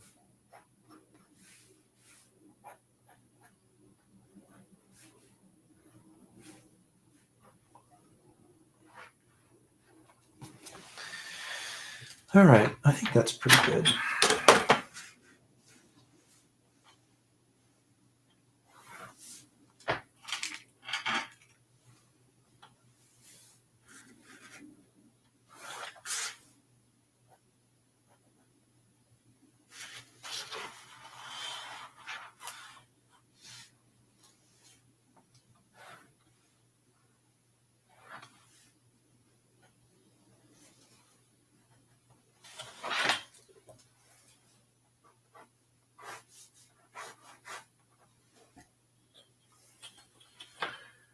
Probably should have 3 bullets, right?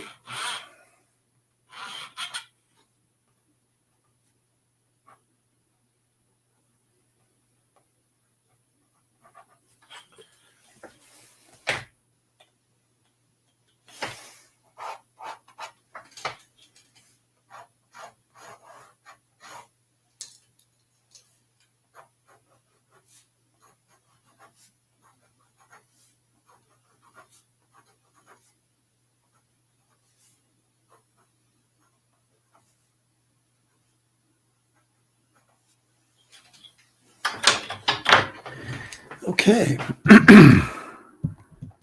Throw some ink on this baby and call it good.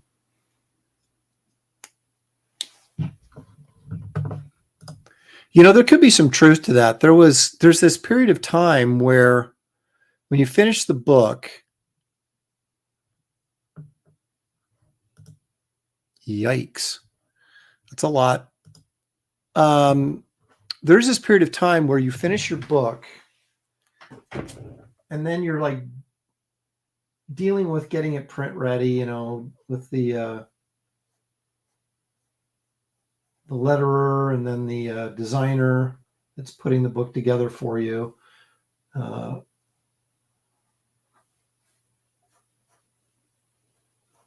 And then you're dealing with the book coming back from the printer and then packaging everything and shipping everything out for me, it was a month, every, 7 days a week for a month. And it's like, you don't really draw that much because you're like, I just wanted to make sure I got the books out as quickly as possible to everybody that ordered. And so I didn't spend any time doing anything except shipping, packaging and shipping. And then you got to do a bunch of artwork for your next campaign launch. And then you go into salesman mode again, and it's just like,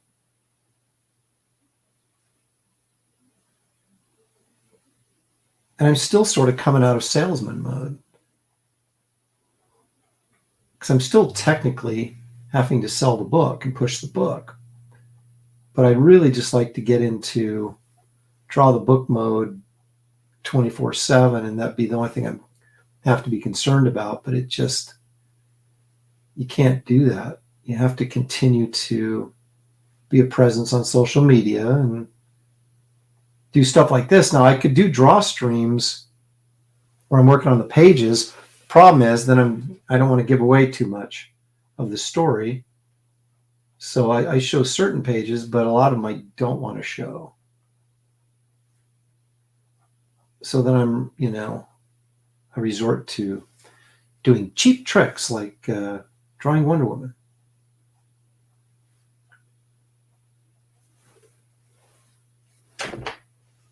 All right, that face is coming along very nicely.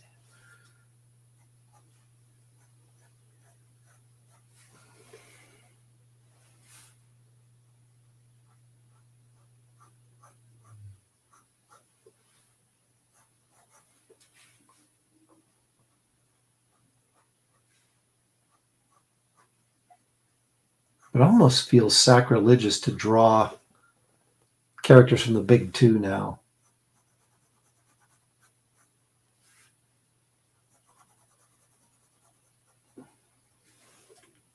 But I was dead serious when I need to get some Christmas money, so therefore I draw stuff that I know there's a larger audience for right now.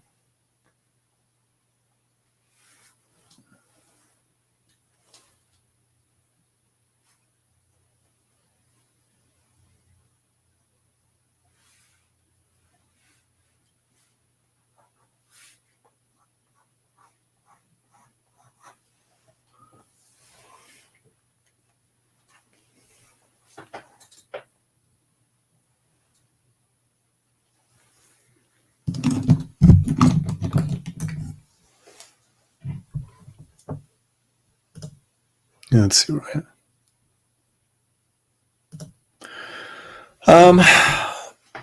when I'm doing stuff like this, I mean, I don't use a brush as much anymore because it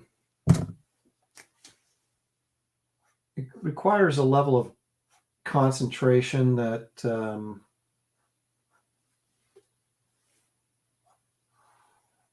I have a hard time maintaining for a long period of time. And that was even when I was, right in the middle of my career. I never wanted to ink my own stuff because, other than covers, because I honestly would get bored inking because my pencils would be so tight. And the thing about when you're brush inking is you have got to maintain control all the time. You have to be focused all the time, or your work will look sloppy. And I just got to a point, it made sense for Wraith of God to ink it all in pens because I wanted that kind of look to it. And of course, whenever I'm doing sketch art like this, which we would define as sketch art, I always use pens like I would if I was at a convention or something. Because you're never really worried about maintaining the thickness or thinness of a given line, because the pen is going to give you one flat line width, and you have to go over it more than once if you want to get it thick or thin. With a brush, it's all about pressure, right? And so that's how it can get sloppy. If you quit paying attention to how much pressure you're putting on the brush, and you just sort of like it just requires a level of concentration that using pens like this does not require. And plus, the thing about a brush, I mean, some guys like Jonathan Glapian, they use a brush to create a pen look. And I know pen guys that use a pen to create a brush look.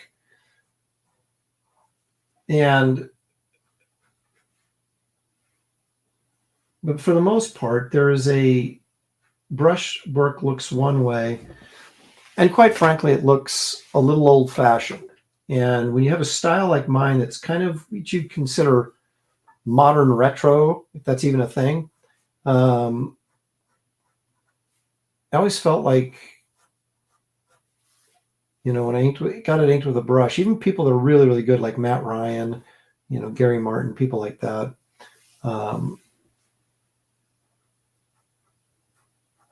it looks, you know, it has this kind of 70s or 80s feel to it, you know, that I thought was working against me a little bit. And in terms of having a more contemporary or stylized look. And so I've sort of abandoned the brush for the time being. But to answer your question, I've been using a number 2 Raphael Kolinsky red sable brush, but I'm being told they don't make them anymore. So you go up to the next, those are series 7. No, those Winsor Newton were series 7. What series, Mike, you're in the chat. What series are the Kolinskis? Series 5? No. Oh, no. They're 4. Oh, were they 44? Oh, crap. I got one sitting over here. I'll just look.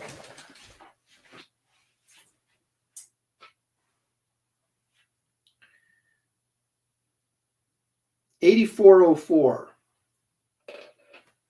But they don't make the 8404s anymore, so I guess people are telling me they're going to the 8406, which is a bigger brush, has more sable on it.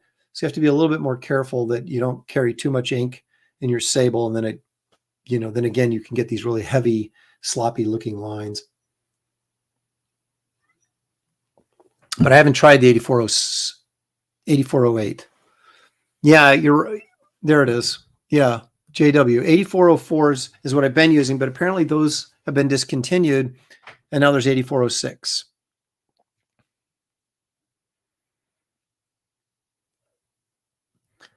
The Winsor Newtons, I just have not. I used to use Winsor Newtons all the time, the Series 7, but back late 90s, I had a heck of a time finding any with good points on them. And so that's why I went to the Raphael, which is a more flexible brush, and they don't last as long, but they do a great, when they're brand new, they do a great line. And they are cheaper than the Winsor Newtons, but I just had really poor luck with finding good points on Winsor Newtons, so I abandoned them long ago. I don't think I've used a Winsor Newton since, you know, like 95 or 96.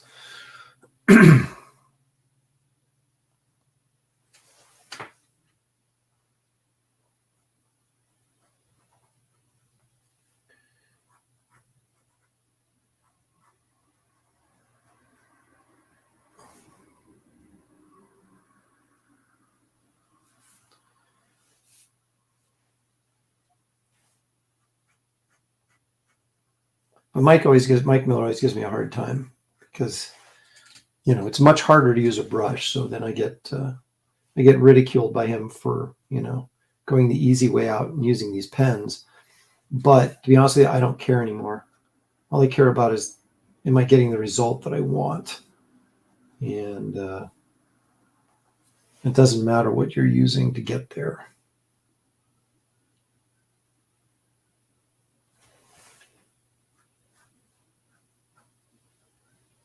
And I never really liked the crow quill pens, which are the, you know, 102s, I believe, is the usually with the tips that people use in comic land. I just never really got the hang of it. I did a Batman black and white, or pardon me, Legends of the Dark Knight story for DC that was I inked with a crow quill pen, and I just found it annoying. And so I went back. If I'm going to use a pen, I just use these. because they're easier to use, they're quicker to use. You get this, you can get whatever look you want with whatever tool you're using, as long as you have control of the tool.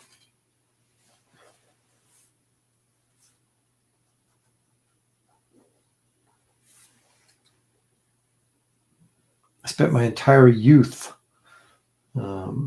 using a brush. Incorrectly, I might add. It wasn't until I met Gary Martin that he sort of helped me get over the hump with my brush inking.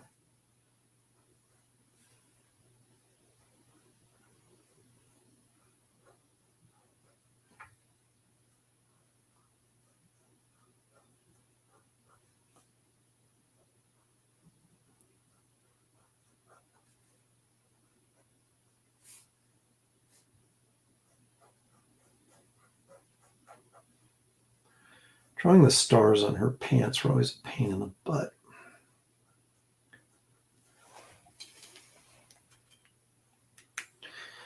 In a perfect world, I would just draw like naked figures, and then I would have an assistant come in and put costumes on them.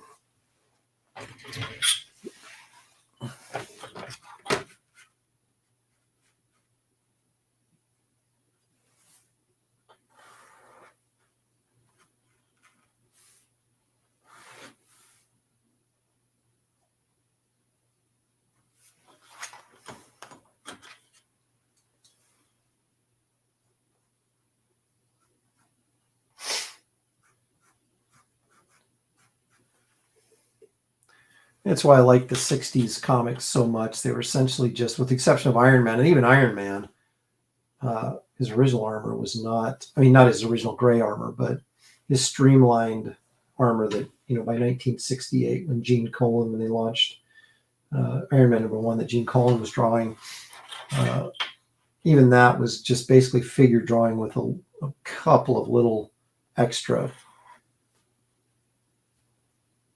things added to the costume. But Captain America, Hawkeye, all these guys were basically skin tight outfits that didn't have a lot of extra stuff on them, so it's pretty easy to draw the figure and then just sort of draw the lines on the figure that indicated the costume.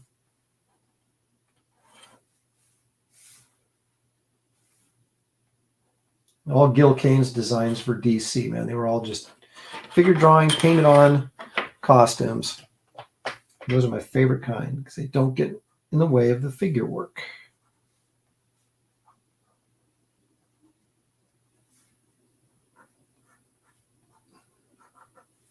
Give me retro or give me death.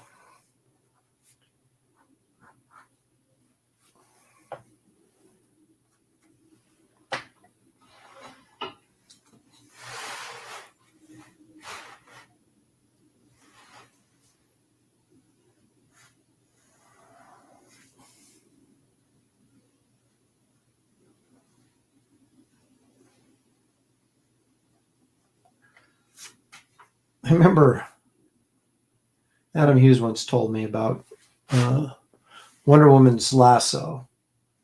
He was like, I hate it when they don't put any detail into the rope. It makes it look like it's just a wet noodle. And so ever since I was like, yeah, I agree totally. And then I found myself, I drew it the same way, and I was like, okay, I better start putting rope texture in here, or I'm going to get mocked by Adam Hughes. So that's why I started doing this. And by this, I mean that, putting indications of segmented rope in here.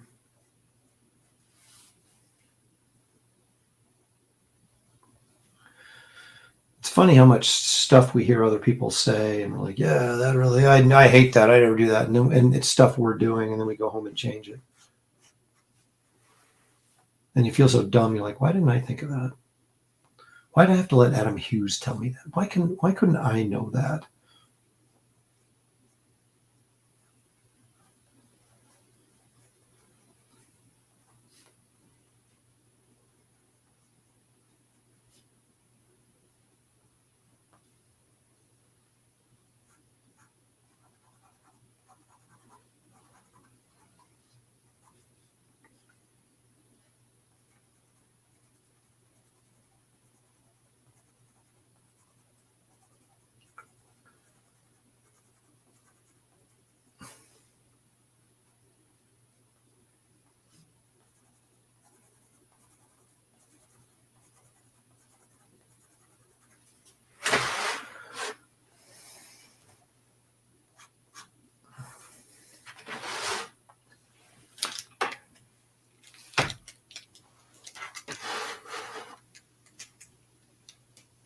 face turned out really well after a lot of hard work getting it there.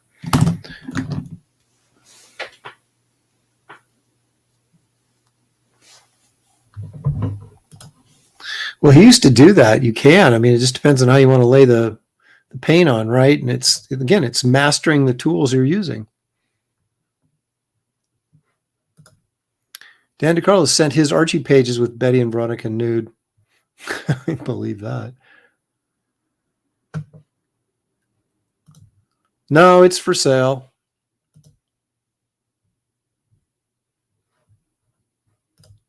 I don't reference my figure work. I did all that work way back in the day.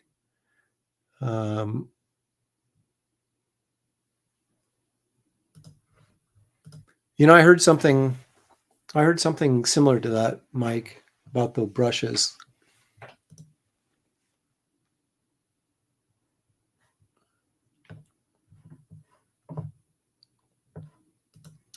Well, if I'm doing like the face, I'm going to use a 1.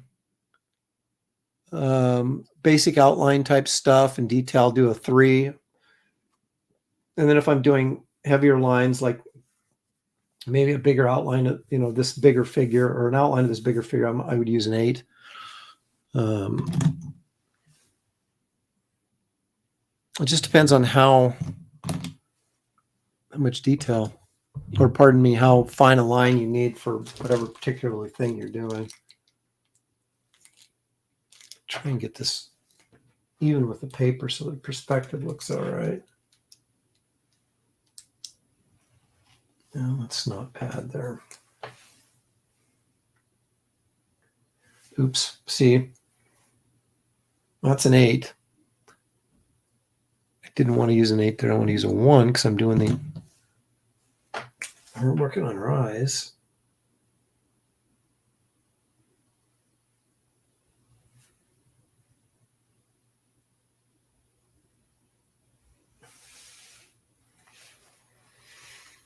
And then I'll put the 1 away and go to a 3. Work on this.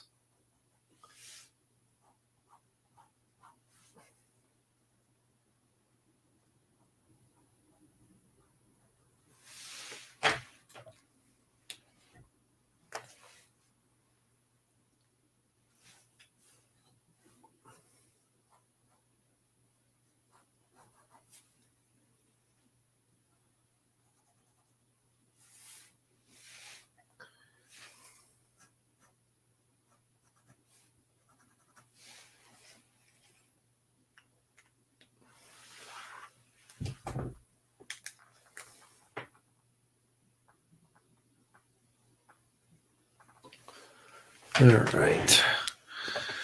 So then what I like to do is go in and blacken in that hair, and then I'll use white out over the top of it to indicate some strands.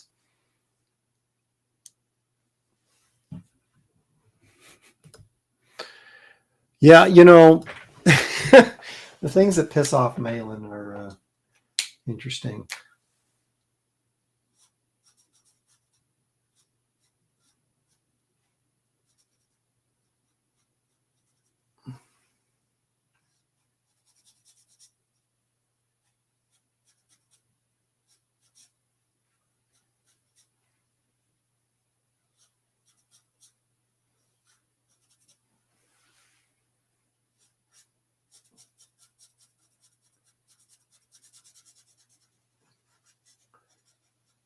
I several years ago, kind of really did a deep dive into Frazetta. And you look at, especially like his romance work from the 50s and how he did hair. He was treating the hair like a just mass, rather than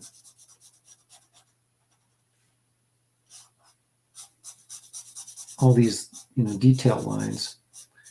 So I started sort of adopting that philosophy, I guess.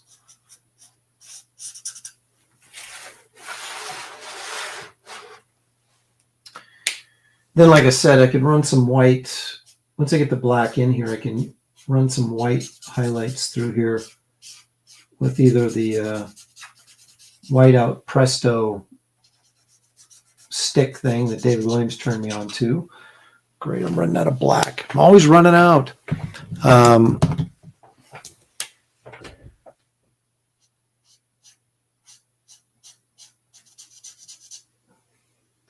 See, I did too many Wraith sketches and that used up all the black in all my pens.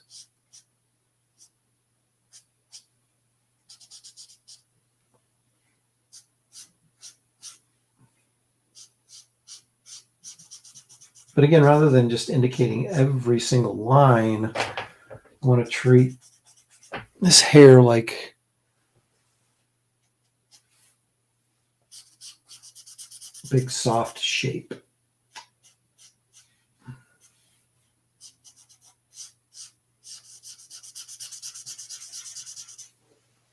If I got enough black ink to finish this.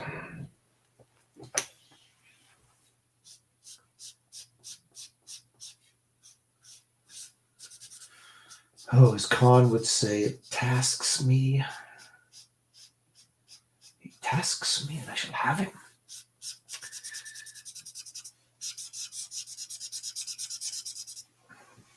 I'm so close. Just give me enough to get it done.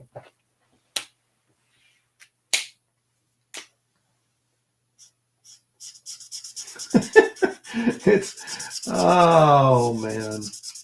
Well, I'm not going to refill right now. I'll have to go in and touch this up.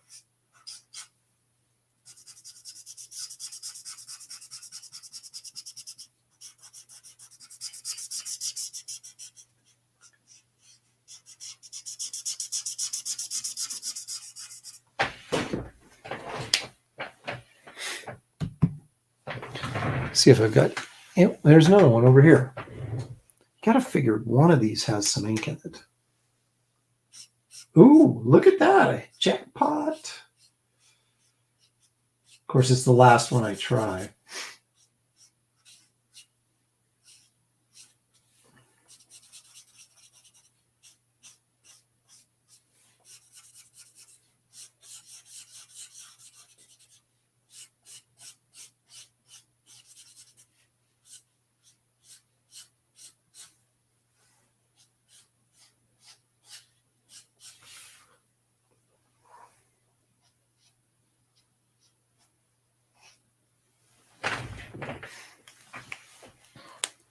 Okay, so I have this big black mass, right? And then I'm going to take a 8,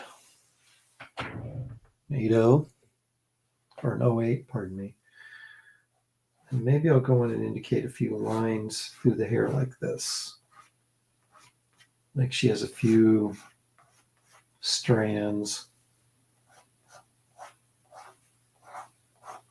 Just a little bit of wispiness on there.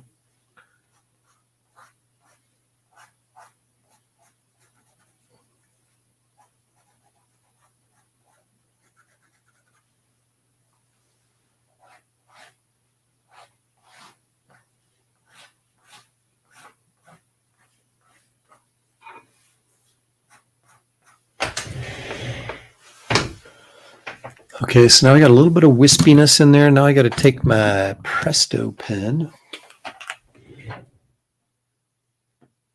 See if I can get the white out flowing. Hope it's not dried up, but one of these are actually really nice. Son, are you kidding me?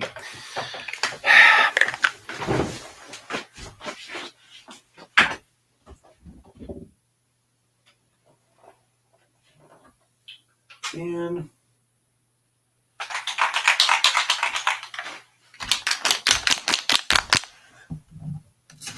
this is what you get for live drawing.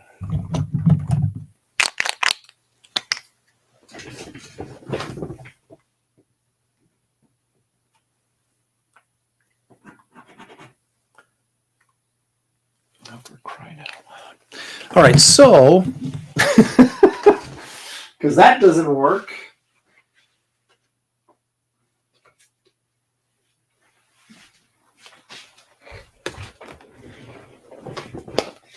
I'm going to get out my old bottle of Pro White. I got a little bucket of water here. An old Raphael that I no longer use for inking. And then I will go in with this. The problem when you do white out like this is it doesn't stay white, it turns gray. So then you have to go over it again.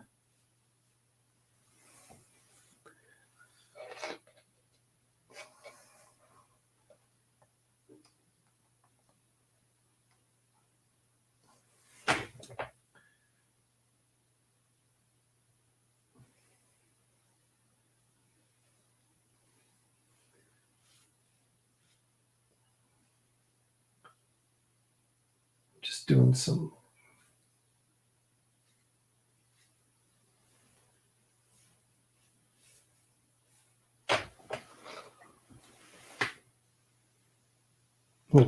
some more loose wispiness. I'll have to go punch up because you can see it's already turning gray down here.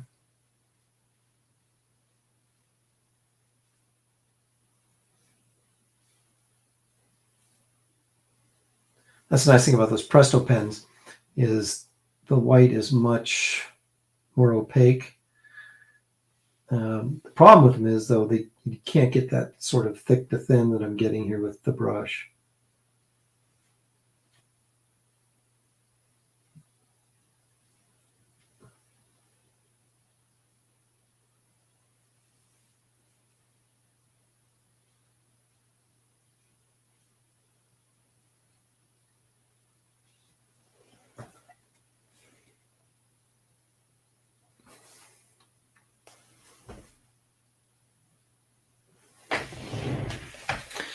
But anyway, you can go in here with, if you're going to do some marker, you can go in these highlights with, some darker gray around the edge of that black, so it feels like it's fading, or that there's, and just leave some white, real thin white in there. It's pure white, and then it feels like more natural highlight than just, a solid black area and a solid white area.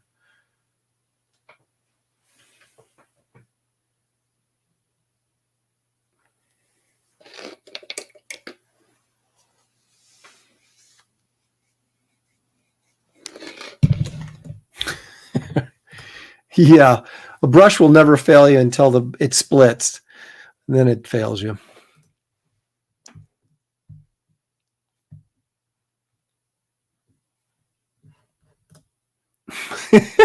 Send money for more markers.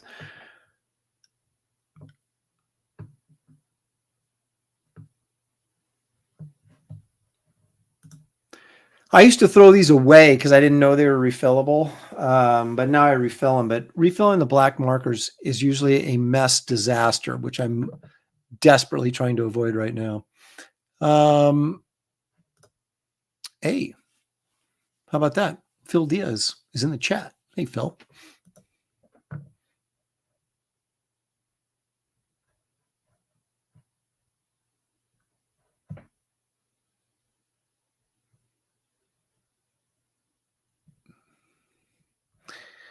Yeah, there you are. Everybody's a critic again. It is the angle of the board. But like I said earlier, I draw the hands a little bit larger just because I do that.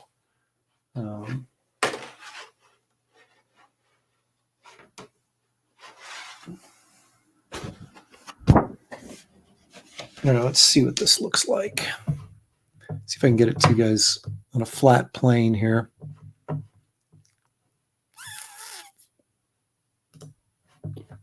Let me change this. There I am. Yay.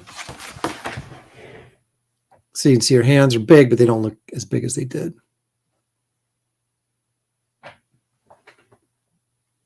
See that face? It turned out really nice.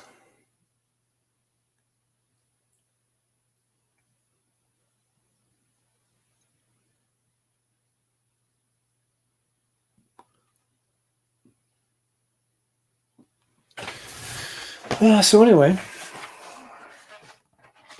there you go. the pressure of doing a drawing on a live stream. It's incredible.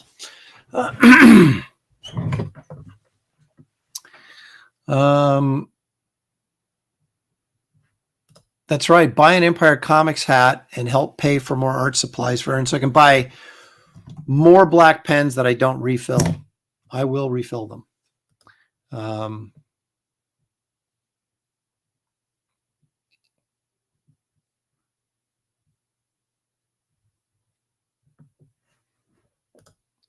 Well, what's this? Pro White stinks. It does. It stinks on everything. Go with Bleed Proof ink by Dr. Martens. Okay. It's made specifically for using over markers. All right, I'll check it out. I will check it out because I'm constantly dissatisfied with my white.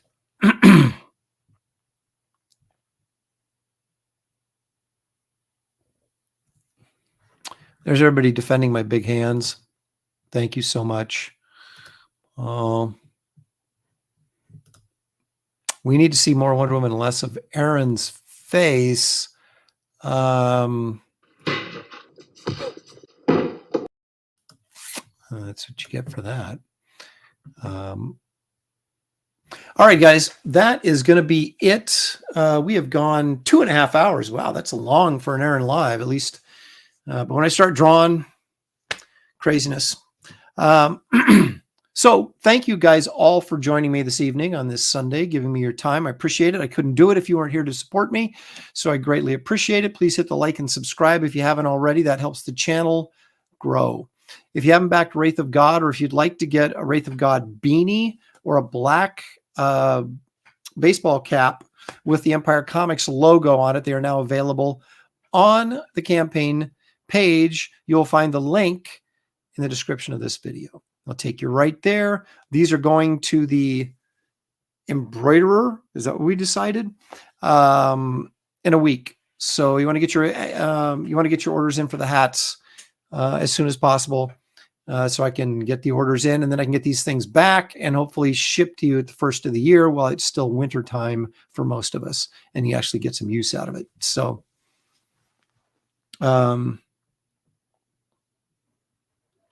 and Sequential Treasures wants me to plug Comic Art Convo, which will be New Year's Eve, 4 o'clock on New Year's Eve Pacific time.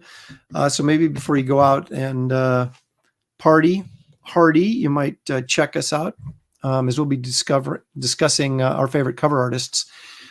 And that should be good. And if you missed Comic Art Convo yesterday, you can check out my page on YouTube, and it will be there. And we talked about our favorite multi-issue story arcs in comics, and it was kind of fun. So there you have it. Again, thanks everybody. Have a great rest of your week, and I will see you all soon, I hope.